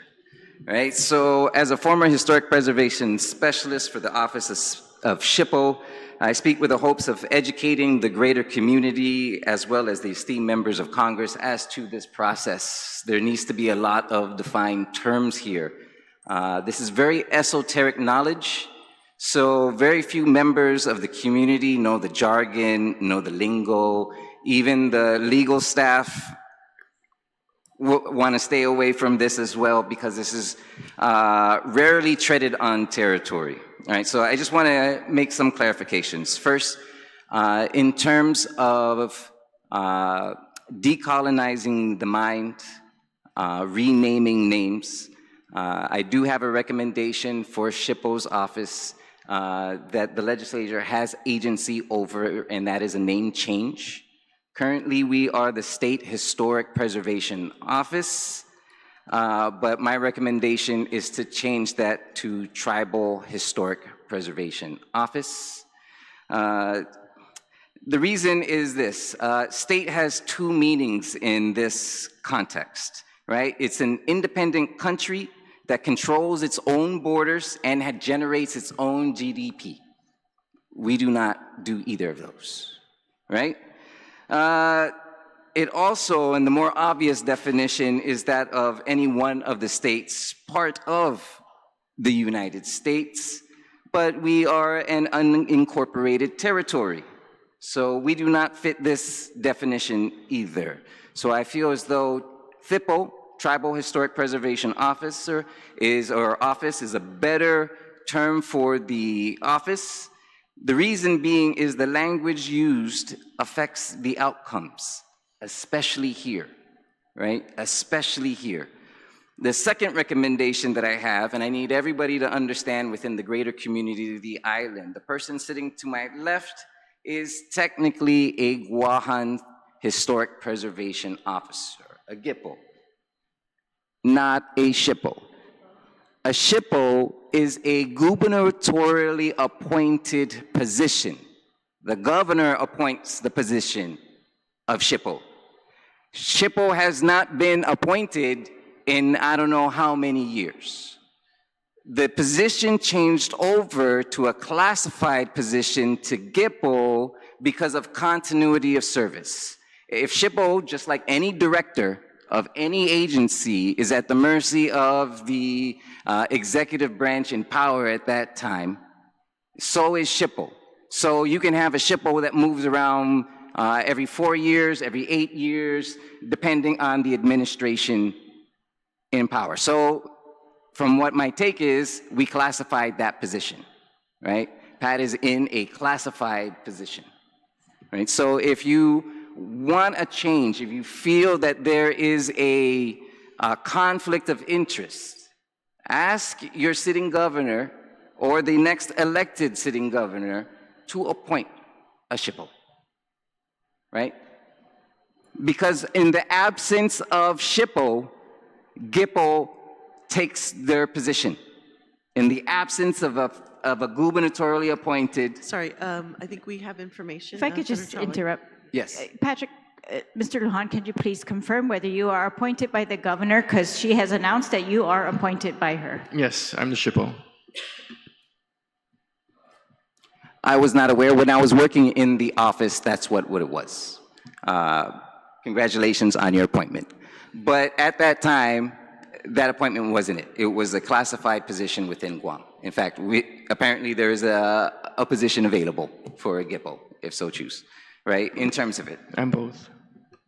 Okay, all right, right on.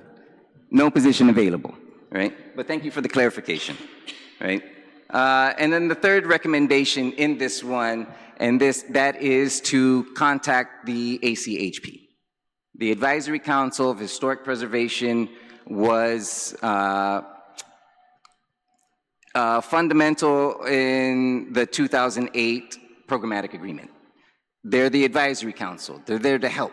They're there to assist. If we have questions as a community, if we have questions as congresspeople, you can call them and ask them for assistance. That's what they do, right? So we have asked for their assistance before. We can ask for their assistance now because we are in new territory, right? Something that was happening behind closed doors is now being brought out into the open for all of us to see, right? And so within this, during the time in which I served under Pat, he had asked me to do public outreach, which is, from what I'm hearing from the voices here, there's a lack thereof, right? And so my job, I was tasked to find out whether or not there was a interest in the community for the creation of a burial council. So according to the National Historic Preservation Act, the military is required to at least admit 3 organizations into the room, but they have to make a formal request. And so Pat was the one that tasked me to find and seek out individuals who would comprise this burial council. I reached out to the community, but I got a lot of sitting on the fence. And this is for people in the community. If we want a better situation for ourselves, we need to be able to show up when needed. And so if we have a burial council, if we have any organization that would like a seat at the table, then we have, the military has to and this is for the Section 106 process. This is not just for programmatic agreements, right? They have to admit at least 3 organizations. The reason for the Burial Council is that it is established. It gives them a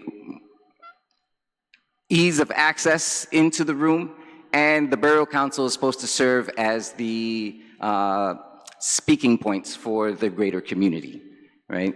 And so that was the purpose. So in most situations, in other tribal situations, that's what happens, right? And so the Burial Council is the one that releases the information to the public, right? It also alleviates a lot of the stress that SHPO has to deal with when it comes to the disposition of the remains, because the Burial Council then takes that hit, right? So any member of Congress can go and write to the military and request, because each of you represents the constituency, the group of the voters. So you have the right to sit at the table as well. All you have to do is make a request. The military is obligated for 3. And that is all I have for today. Thank you. All right, so this is Masi Ian for your testimony. So I see there's no others here to testify, so I guess we'll open it up to questions. I don't have questions for those that testified after the SHPO, so, but I just want to thank you for all that you're doing as far as, being engaged and your depth of knowledge and just studying these programmatic agreements and being able to decipher it and present it to the public in a testimonial form. I do want to appreciate, I guess, the reminder to our community about how valuable the Section 106 process is in protecting our resources, especially when we don't have a full accounting of how these programmatic agreements have been implemented or utilized. And from what we can see from our own eyes, we see the destruction of villages, we see the destruction of sites, and we don't know the full accounting of the cumulative impacts. And, one would think that, we're fighting so many things all at once. This is something within our control. It's our own people that are in these positions to make these decisions, to help encourage or involve consultation. It's not the deep sea mining where we have no control over. This is something within our own backyard. And so, to me, we should be able to, learn from the past. We don't want to repeat that past. It was very hard to see that happen. And I think we could do better. How did we live on this island for over 3,500 years if we did not learn from, our environments? And I think if we want to continue this legacy of the Chamorro people, our heritage, we need to draw deep within ourselves and to make it better for not just ourselves, but our future generations, so that they can experience these in real life and not as a poster,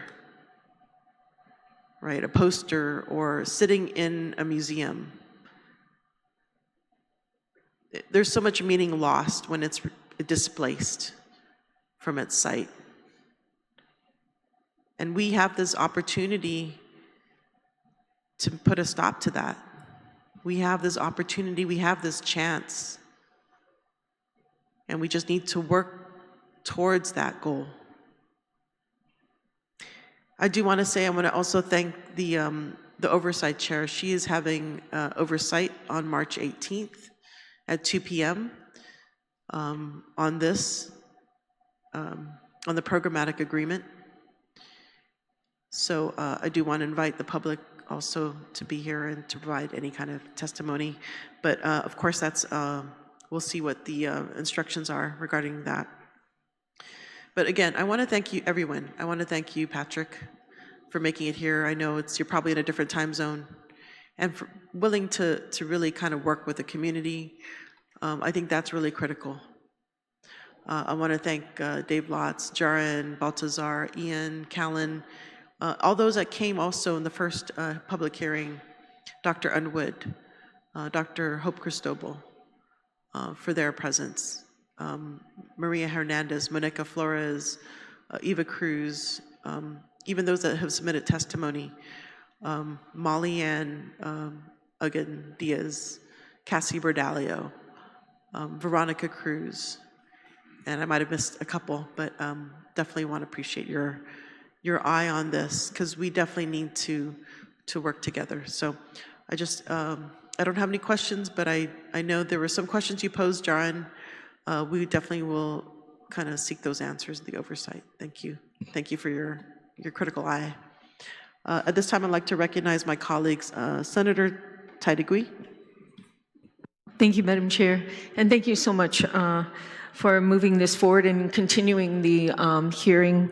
I did watch the first one, so I was able to catch up and listen to all those who testified that are not here, but mostly except Mr. Holowitz, you just came for the first time, right, David? Today was your first time, so thank you so much. I read your article as well, the December article, as well as the recent one in March that you had, so I actually appreciate all your articles that come out. I'll let you know I do read them, okay, so, but everyone who's here, who was here last hearing, I thank you so much, for staying on this. Some people just come, testify, and then don't show up again. So you being here is very important. And I do recommend that you do take up Senator Barnett's recommendation on, but I know that Ian, you have already ran for senator. Do it again, my friend. And he's saying wrong side. No, you were on the right side. The right side. But yeah, I was so happy when I heard Senator Barnett made mention, and the fact that your voices can be heard constantly, not just during public hearing, if you do sit on this side of the bench, and I definitely welcome that as well. So appreciate all your hard work and your tenacity and not giving up is most important. Patrick, again, thank you so much.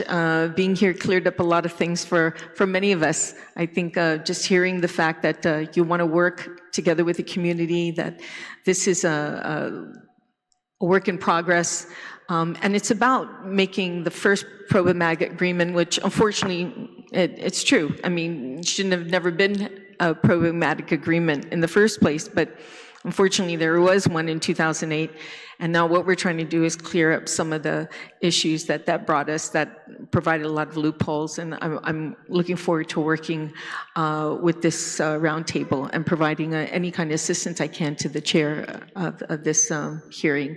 So again, Sijusmasi, Donkulu Sijusmasi. Thank you, Madam Chair. Sijusmasi, Senator Taitague. Senator Barnett, you're recognized. Sidus Masi, Madam Chair, for the opportunity to just again thank the panel for all their testimony. And I just want to recognize the SHPO's testimony here today in the People's House, and what really sounded like a willingness for him to engage with a lot of the stakeholders and relevant partners who've been calling for more accountability and transparency in this process. That's greatly appreciated, SHPO. Lujan.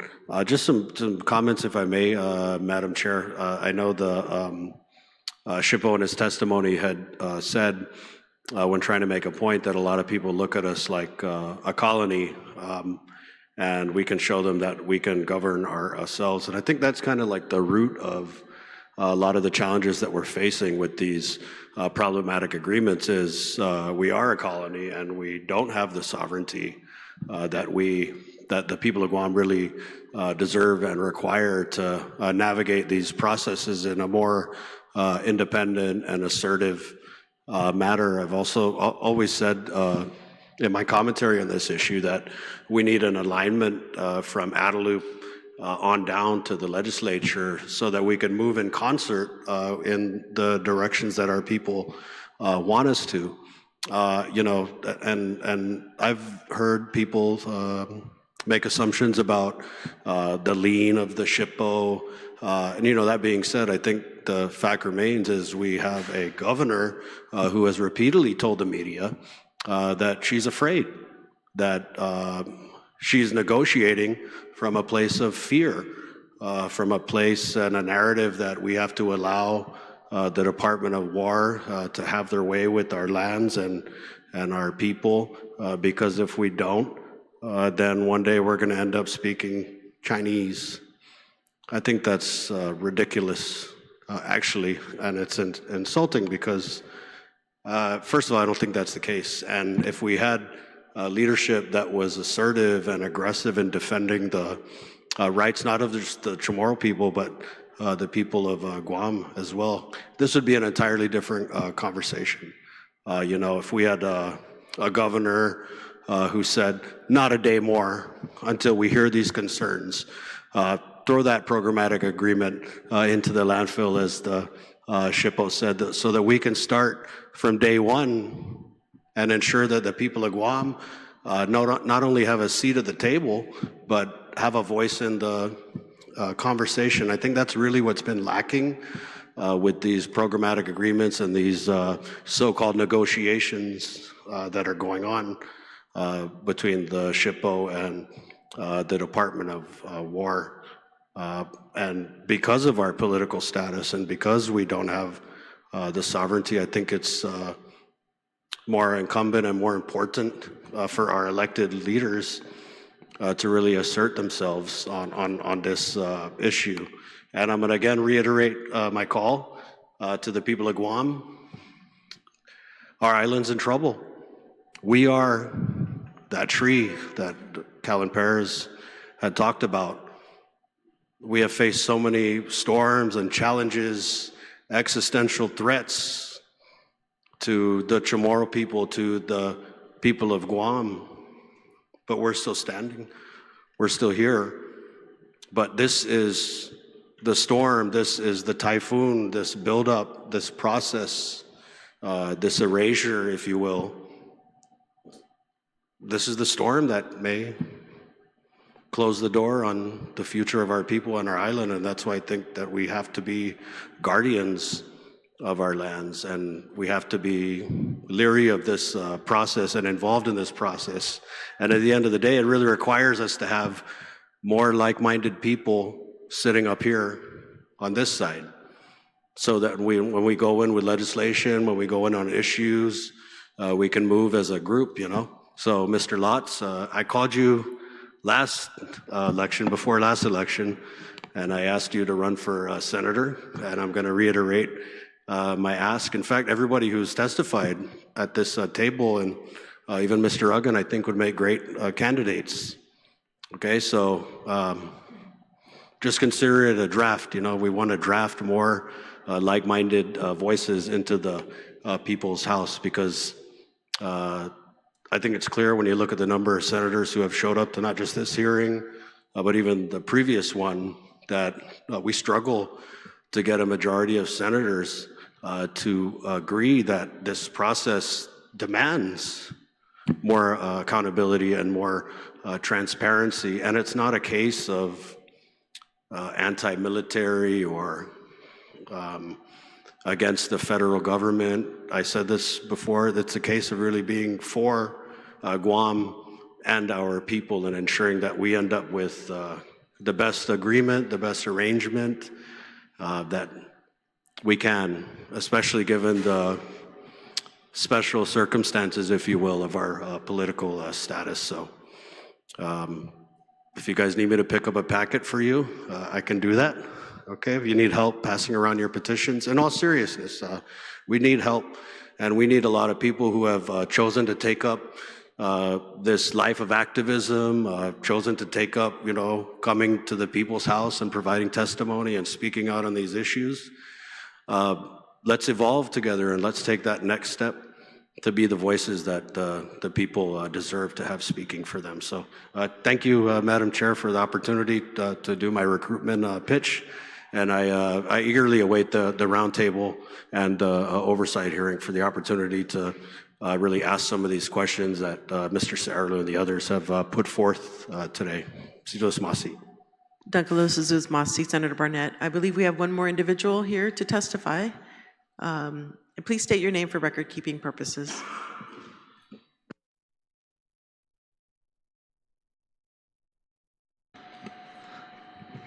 Thank you, sir. Hafaday.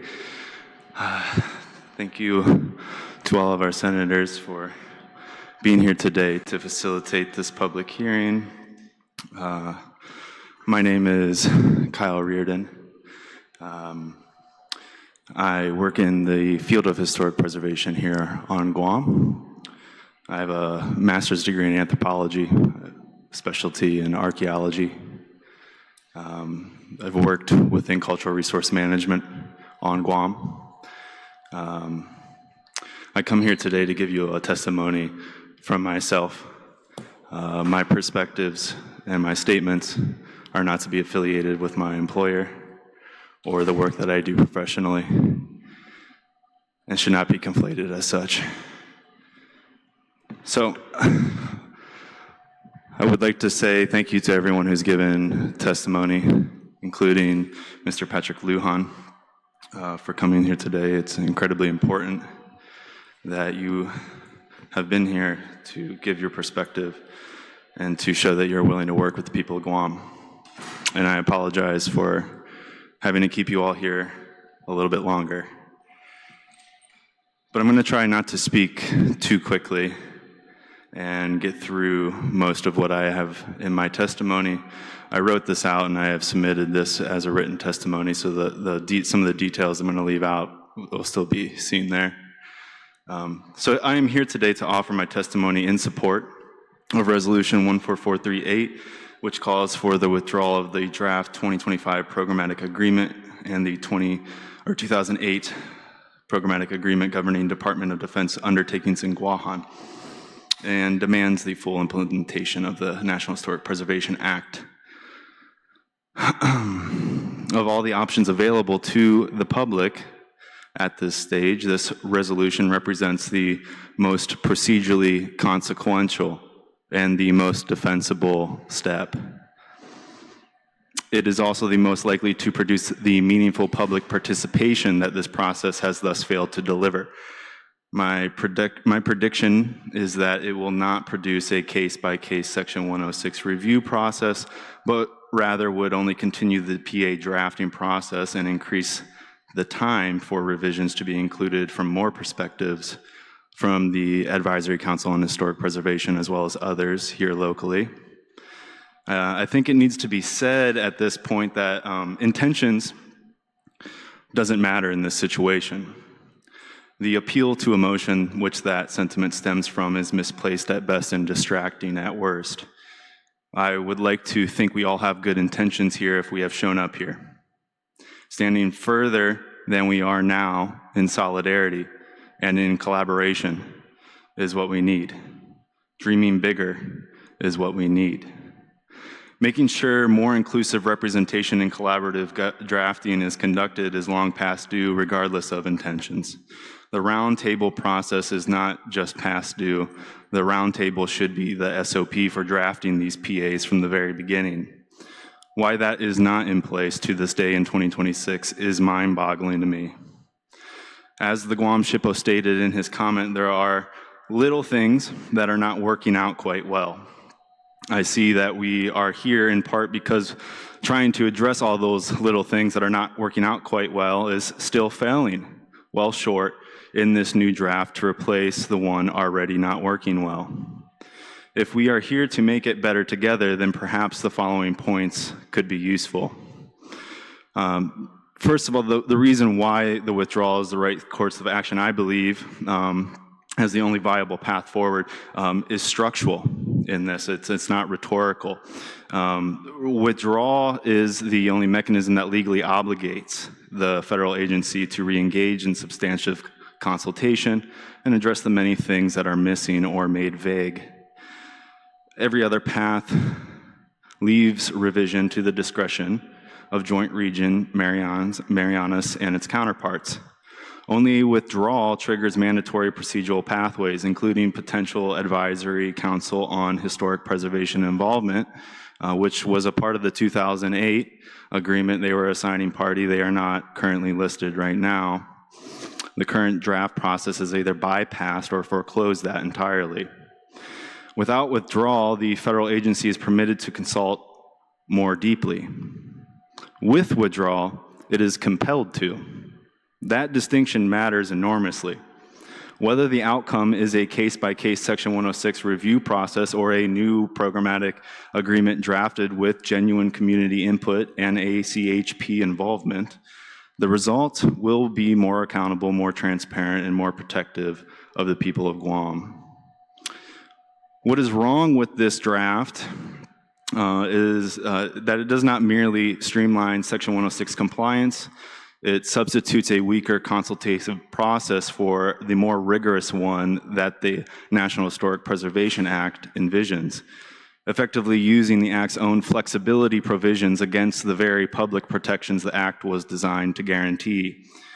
This is not what a programmatic agreement is designed to do, and I believe the community's characterization of it as a problematic agreement is analytically apt, not merely rhetorical. The accountability measures are not spelled out, and what is still missing or inadequate from the original 2008 agreement is about to be washed over completely under the guise that it's for a better agreement. I disagree, and I don't see where that agreement can be substantiated. It falls apart when you look at what fell through the cracks of the past PAs. The more rigorous consultative standard that the NHPA envisions is only vaguely reflected in this draft. More concerning than that, what is missing is what the draft's mild provisions make a moot point, namely the incredibly passive posture the agency appears to have constructed for itself in this process.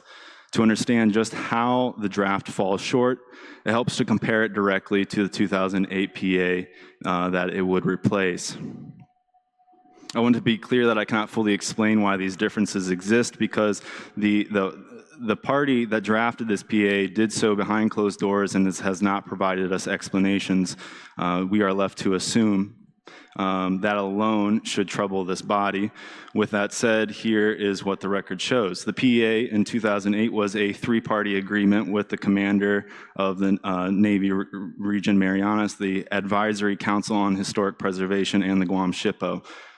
This 2025 draft removes the ACHP as a signatory, making it a two-party agreement.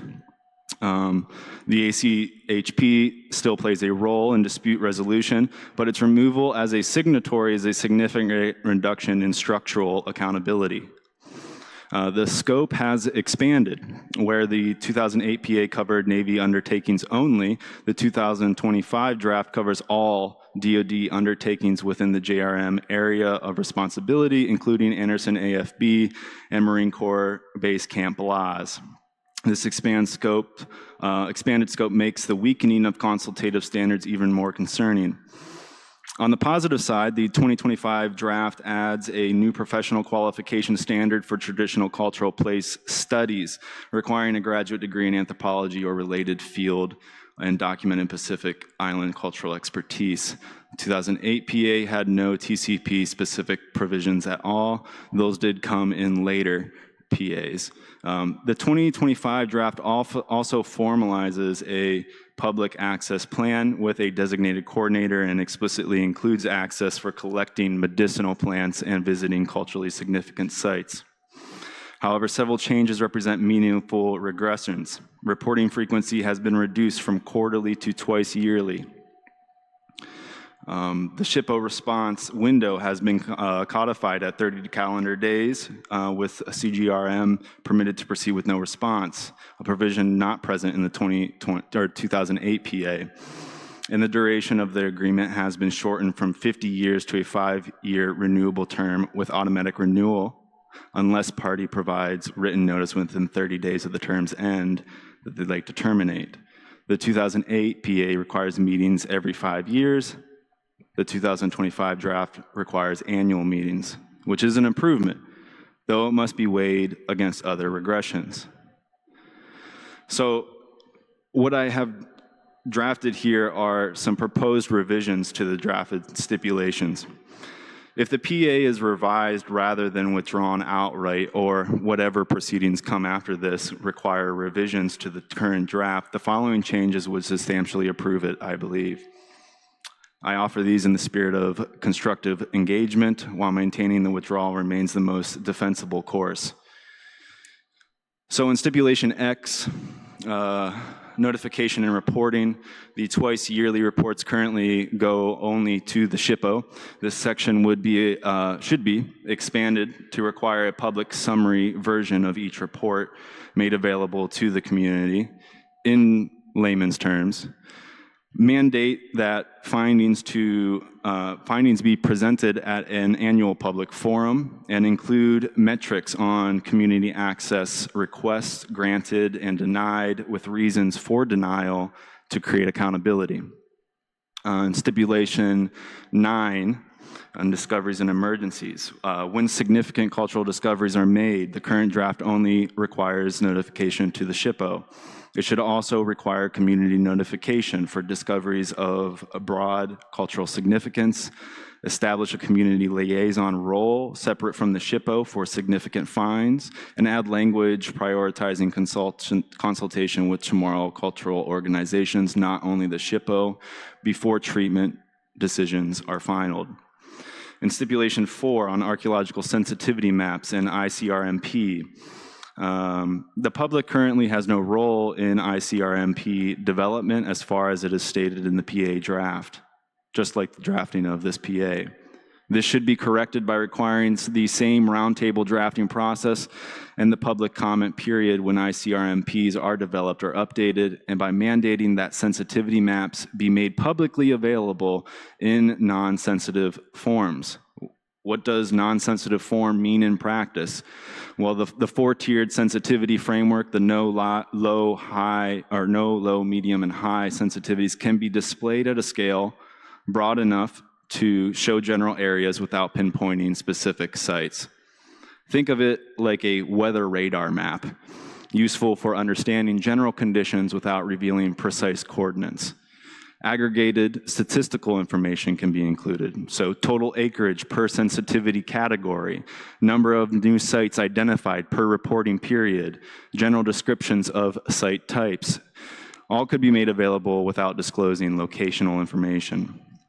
The historical maps and ethnohistoric data used to generate sensitivity maps could be shared in educational formats as well. Traditional land use patterns of village locations from historical records are often already in the public domain. I've included some language on how that stipulation could actually be written out in the PA. This would create a meaningful public benefit while keeping the protective provisions already in the draft intact. It would also align with the spirit of the Public Access Plan in Stipulation 6, creating an information access framework that parallels the physical access framework already envisioned. The next stipulation, Stipulation 5, when it comes to GIS data, GIS sharing currently runs only between CGRM and the SHPO. The draft should include a provision for publicly accessible, appropriately redacted version of cultural resource location data. Community notification when new cultural sites are identified in areas of traditional significance, and a formal partnership with the University of Guam or the Guam Museum to make non-sensitive findings accessible for research and education. Whoever you collaborate, the mayor's council, something that makes it accessible and shows that there is an engaged platform, not just a website, not just somebody to call. Stipulation 6 on the public access plan. This is the most direct area for expanding public benefit. The current language is fairly passive. The public must seek access through the access plan coordinator. It should instead require proactive publication and solicitation of the public access plan, establish minimum guaranteed access hours or days for culturally significant sites, create a formal community advisory role in updating the public access plan annually, explicitly include CHamoru cultural practitioners rather than only generic quote-unquote individuals and organizations, and add language about educational programming or interpretive access at sites. On this last point, I want to offer a concrete example of what is possible and what can be missed out on if we don't push for deliberate concessions. The Guam Preservation Trust worked with Guma Architects LLC and invested over $18,000 to develop a conceptual plan for the Magua archaeological site at the U.S. Naval Computer and Telecommunications Station in Finagaidzin. The goal was to provide meaningful interpretation of the cultural and natural resources of Guam's upland pre-contact sites and to foster understandings of ancient Chamorro culture across all age groups. The proposed interpretive park would have incorporated archaeological data, recovered Lati structures, Lusong, and native flora accessible to residents, military personnel, visitors alike. This is the kind of a vision a robust PA should enable and support, not foreclose. However, when this was given to the DoD, when this conceptual plan was given to the DoD, despite local representatives in DoD and their intentions to implement that conceptual plan and construct the interpretive park, they were in favor of. It was not originally a stipulation in a PA, and therefore did not have approved budget and process created for it. The conceptual plan was scrapped and will not be built at the Visitor Center at the Marine Corps Base Camp Laz because of this. The plan still exists. The next point I want to talk about is the TCP gap. This is the traditional cultural property gap. This is what I would call research without protection. The 2025 PA draft demonstrates awareness that traditional cultural place research requires specialized expertise and must be conducted in accordance with current guidance. These are necessary and welcomed improvements. However, the TCP provision remains incomplete in ways that are substantially significant. The absence of structured community participation in the TCP identification and consultation process, the absence of any requirement to nominate eligible TCPs to the National Register, mean that the PA's elevated research standards may produce robust documentation without producing meaningful protection. For the Chamorro people of Guam, whose relationship to ancestral lands on CGRM installations is both deep and historically disputed, these gaps are not technical oversights, in my opinion. I see how they're clear. They reflect a broader pattern in which federal military land management has prioritized operational continuity over substantive cultural preservation. I mean, they've already done this in past PAs.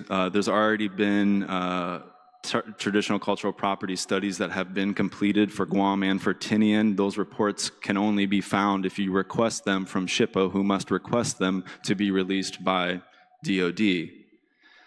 Again, they are eligible sites, but they are not nominated. There is no stipulation within a programmatic agreement to nominate them. Although there are stipulations within programmatic agreements to nominate eligible historic sites, it doesn't signify or designate that those historic sites must be traditional cultural properties. But if you have it for historical sites that are eligible, why not traditional cultural properties that are also eligible? There's missing stipulations here as well, just entirely missing. This section on other agreements, stipulation 3, lists programs alternatives, but it's silent on community input into those frameworks. It should be expanded to reference the importance of engaging the Guam legislature on matters affecting cultural heritage, acknowledge the unique political status of Guam and the particular significance of land access for the Chamorro people, and include a provision for periodic community-wide consultation separate from the SHPO process, particularly for cultural field monitors, as is allowable under NAGPRA. The most significant gap in the 2025 draft compared to what it could be is the complete absence of any affirmative community benefit provisions. The document is structured almost entirely around compliance and process. What is missing are a formal cultural stewardship partnership with Chamorro organizations, requirements for DoD to support local archaeological training and employment opportunities. I know the SHPO said that they would give Section 106 training to the legislature. I don't know who would be budgeting that, but it could be expanded from there, I think. Another provision for community-nominated sites to be evaluated for cultural significance is something similar to the way that traditional cultural properties are put on the map. The closed-door process that brought us here is a strong reason for the argument for withdrawal. It's not just about the document's content, it's also about the process that's produced it. As Senator Terlaje has documented previously, one of the most recent examples of the closed communications model we are locked in began before the 2025 draft was even released. Consultations stopped being public. This was exactly what made this so problematic and why the Honorable Senator was in the public hearing on the resolution today voicing dissent to the process we are currently locked in. The SHPO and DOD came to the draft agreement, then invited public comment after that, placing the burden on the people of Guam to voice concerns before the agreement was signed. This history is not speculation. It supports the conclusion that existing process has been insufficiently consultative during the drafting, not after and during a comment period. And that structural intervention is warranted because of this, hence the withdrawal stance. The drafting table needs to be open during drafting. A public comment period is not adequate enough, and that is apparent from the community input from this comment period.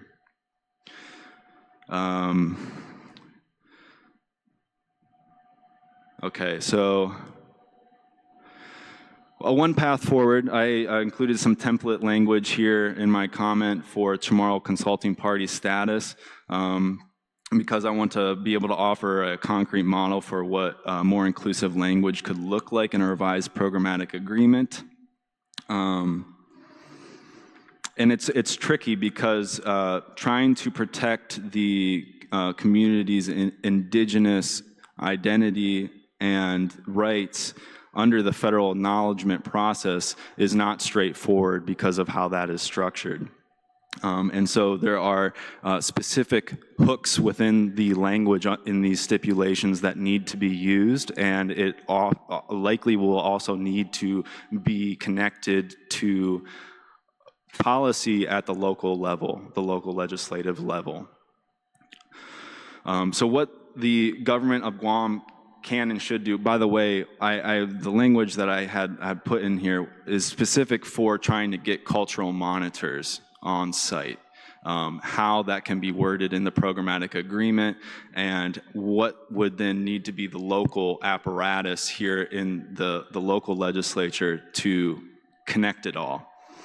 But what the government of Guam can do, I think, that can strengthen the regulations and protocols available in this consultation process. Chief among them is the development of the local review and drafting committee for programmatic agreements, as well as the development of a cultural monitor legal framework for Guam. Public Law 2646, the Guam Historic Preservation Act, provides local legal grounding to institute cultural monitoring provisions comparable to those enacted in other state and local governments across the United States, including Hawaii's Revised Statutes, Chapter 6E, California's Assembly Bill 52 and State Bill 18 compliance laws, Washington State SEPA and RCW 27.44, Oregon House Bill 2020. There's numerous examples of this. There's a lot of template out there for this. What needs to be developed and what this PA could help invest in, it actually could be a stipulation, is the structural framework for cultural monitoring that makes mitigation clear and therefore implementable.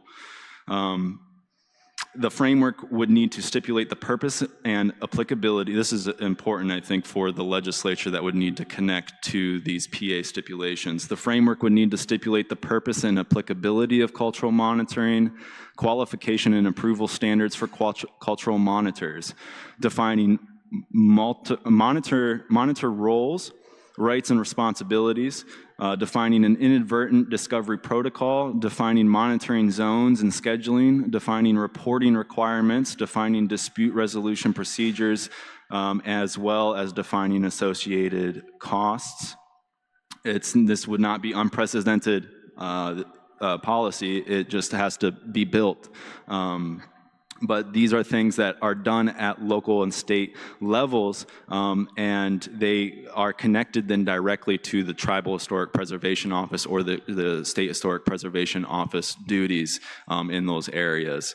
So if the State Historic Preservation Office were to get into a programmatic agreement with a federal agency, that is all what their regulations would have to adhere to.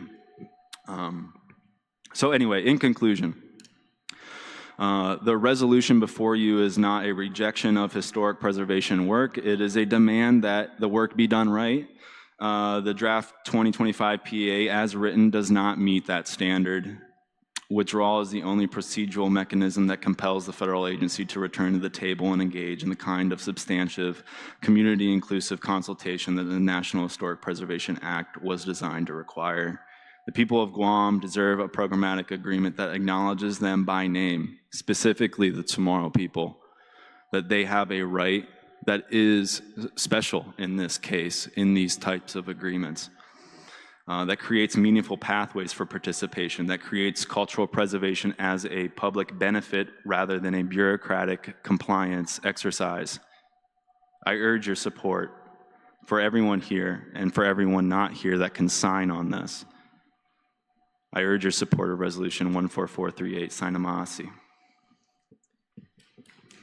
Sinamayasi, Kyle, and for making here, I could see you incorporated a lot of the comments that we were speaking about, so quick work, and I'm glad you caught your breath too coming in here.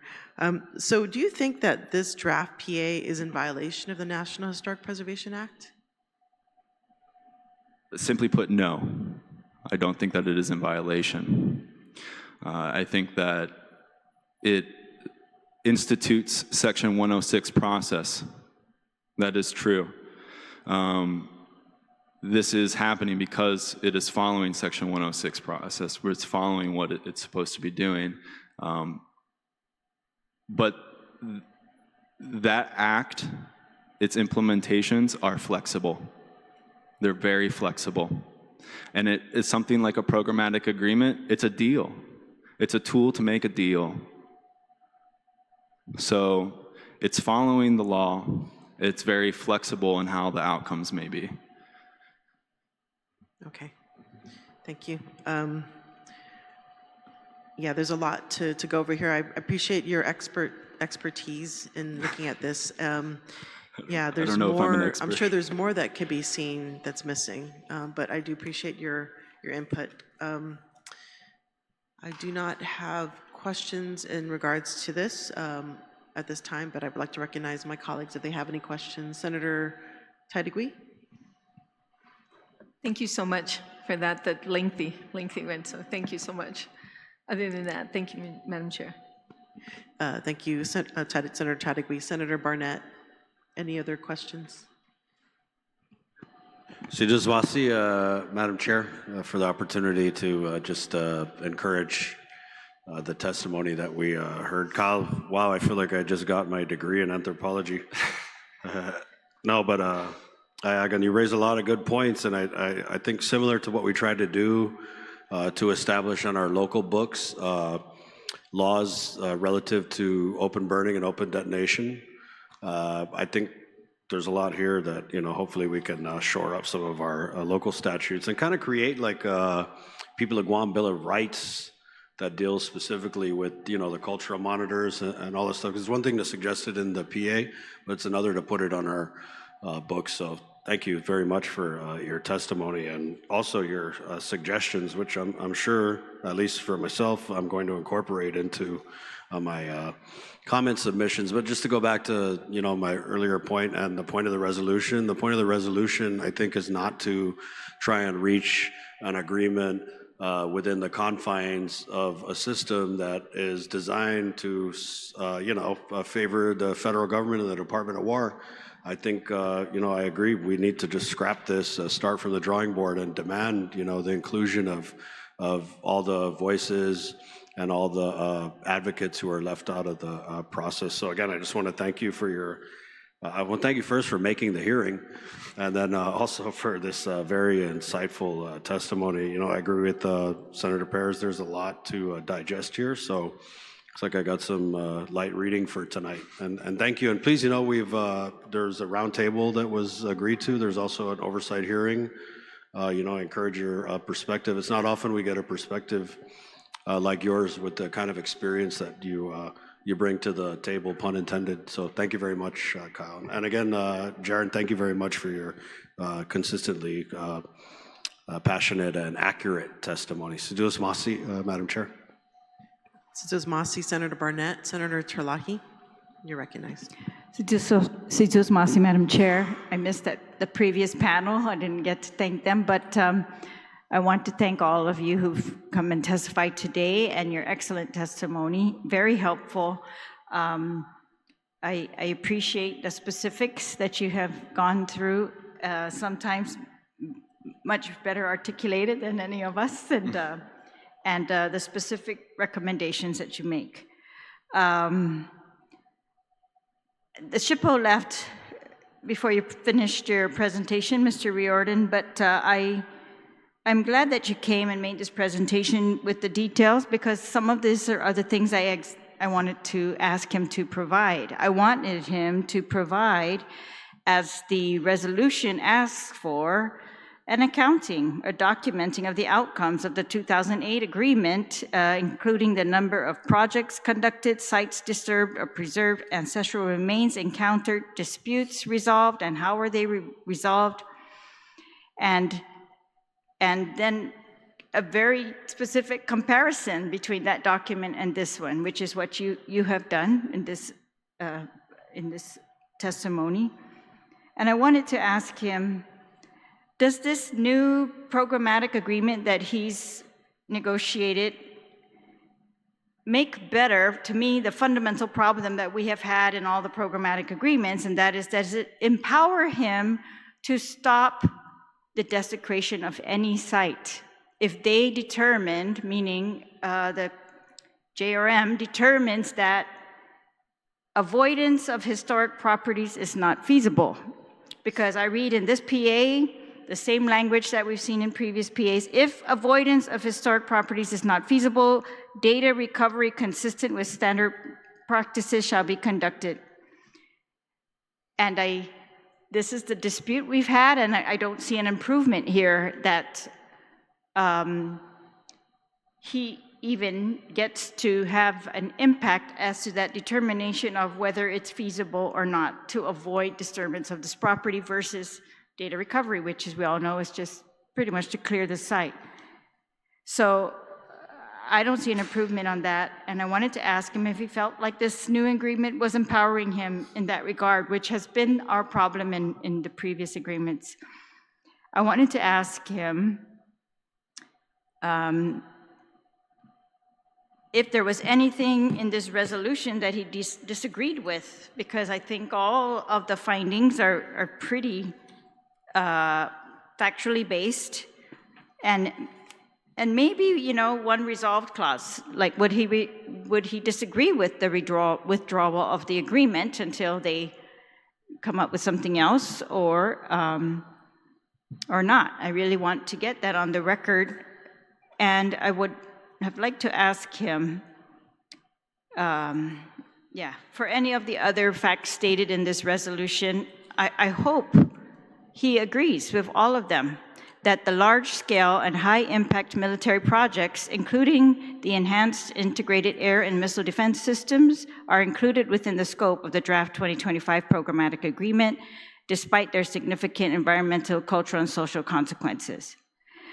That this new agreement, allows military undertakings to proceed without defined opportunities for public comment, consultation,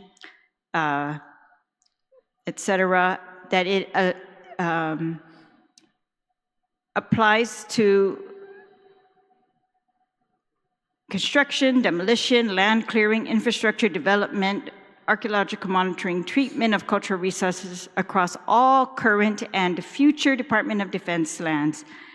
I mean, the plain language shows that, and thus are all of our concerns. I wanted to ask him to do the same for the other programmatic agreements that we're being asked to review simultaneously with this one. The MIT, Mariana Islands Training and Testing Area, programmatic agreement that they want to update. I want to ask if we are, what impacts or losses are reflected in that upgrade, or is there something more beneficiary to the people of Guam in that update? I wanted to ask him if he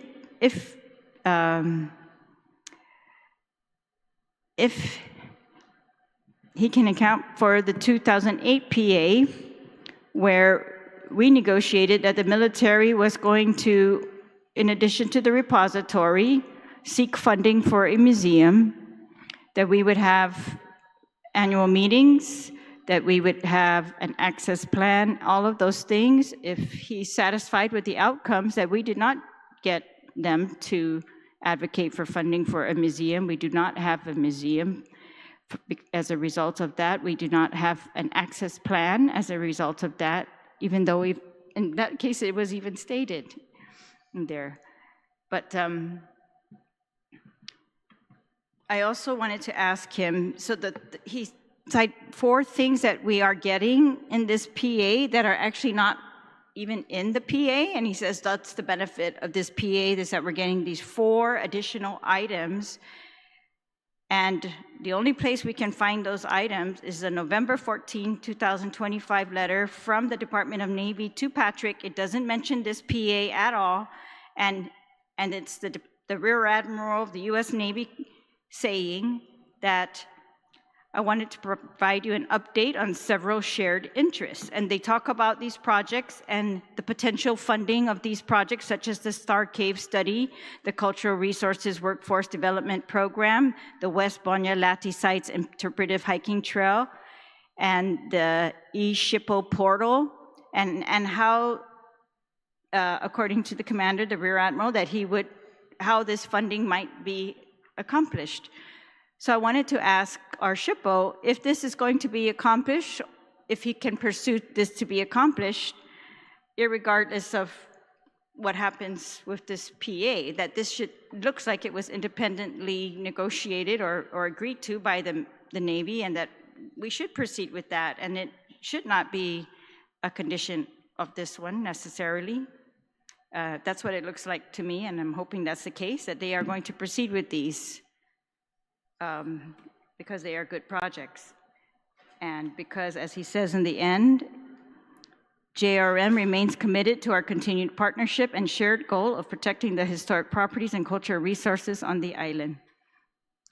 But I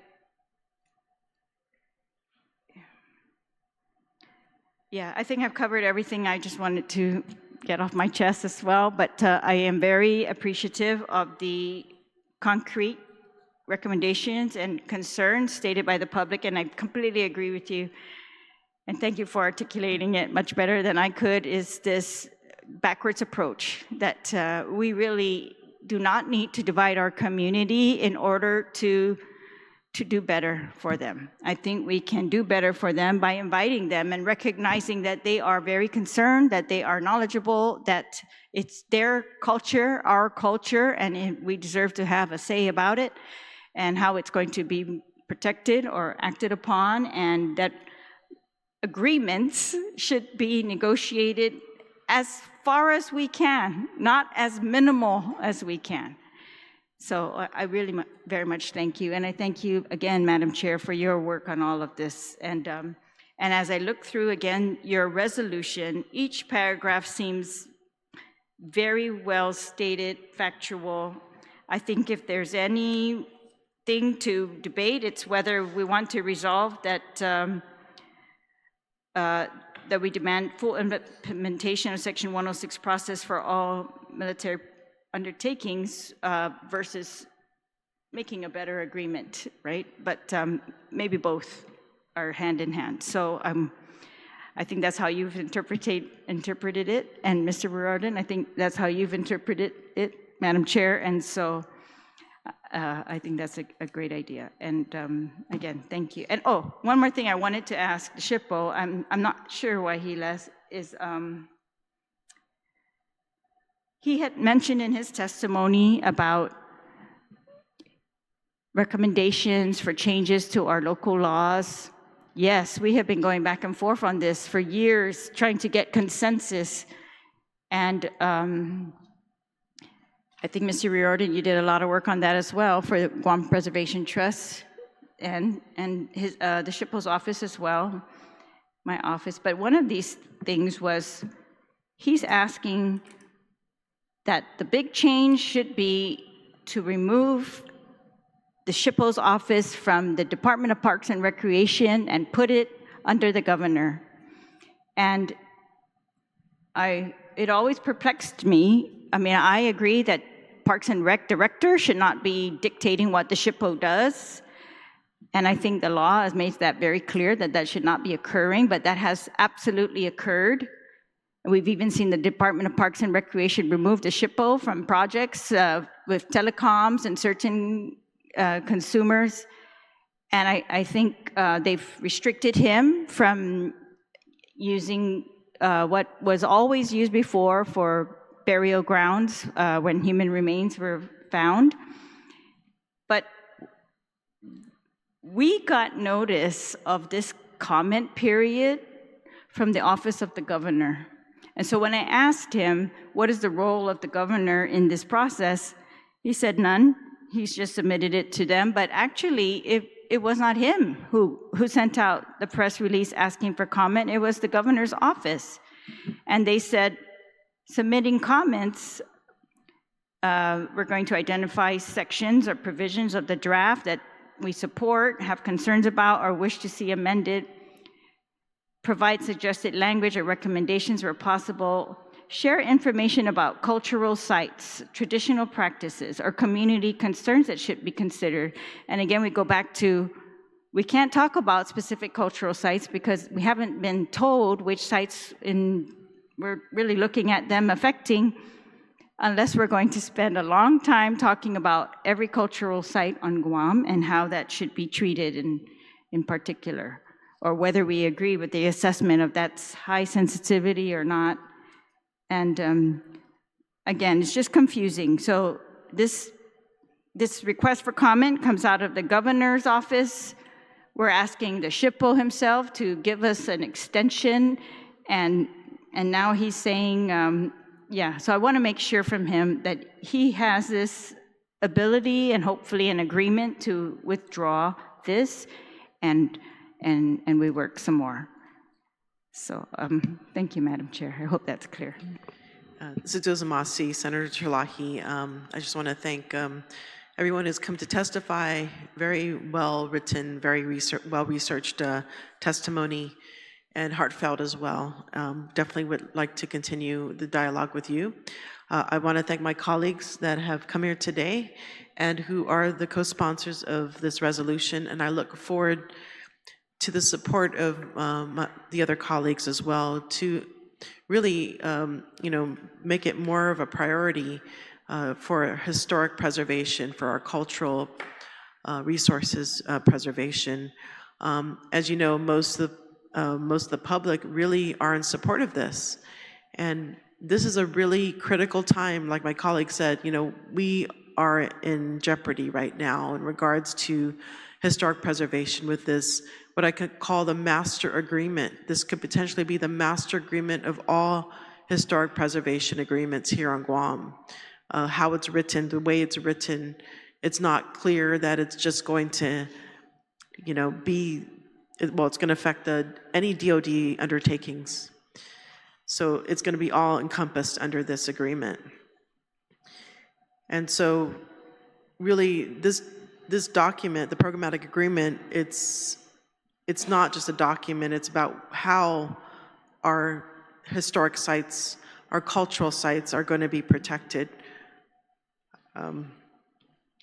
The 2008 Programmatic Agreement governed more than a decade of military expansion on Guam. And before adopting a new framework, the people of this island deserve a comprehensive public accounting of how that agreement was implemented, how historic properties were treated, and how consultation obligations were fulfilled. The draft 2025 Programmatic Agreement introduces structural changes that affect how undertakings are categorized, how archaeological discoveries are managed, how consultation occurs, and how disagreements are resolved. These structural decisions determine whether cultural resources receive full legal protection. During Mes CHamoru, we celebrate who we are, but celebration must be paired with responsibility. Our ancestors exercise agency, and we must do the same. Resolution 144-38 affirms that federal preservation law must be fully implemented, that consultation must be meaningful, and that transparency must be restored before any new governing framework is adopted. Protecting Chamorro cultural resources is not symbolic. It's not performative. It's an intergenerational obligation. Thank you again for all those that have provided testimony. We will continue to receive testimonies today until 5. And please submit it to Senator Sabina Flores Perez, 710 Marine Corps Drive, Suite 303A, Hagåtña, Guam 96910. And testimonies should be emailed to office.senatorperez@guamlegislature.gov. In addition, I would like to encourage the public to send public comments pertaining to the draft 2025 Programmatic Agreement to patrick.lujan@dpr.guam.gov. The stated deadline is March 20th, but it was stated here earlier that he will continue to accept testimony.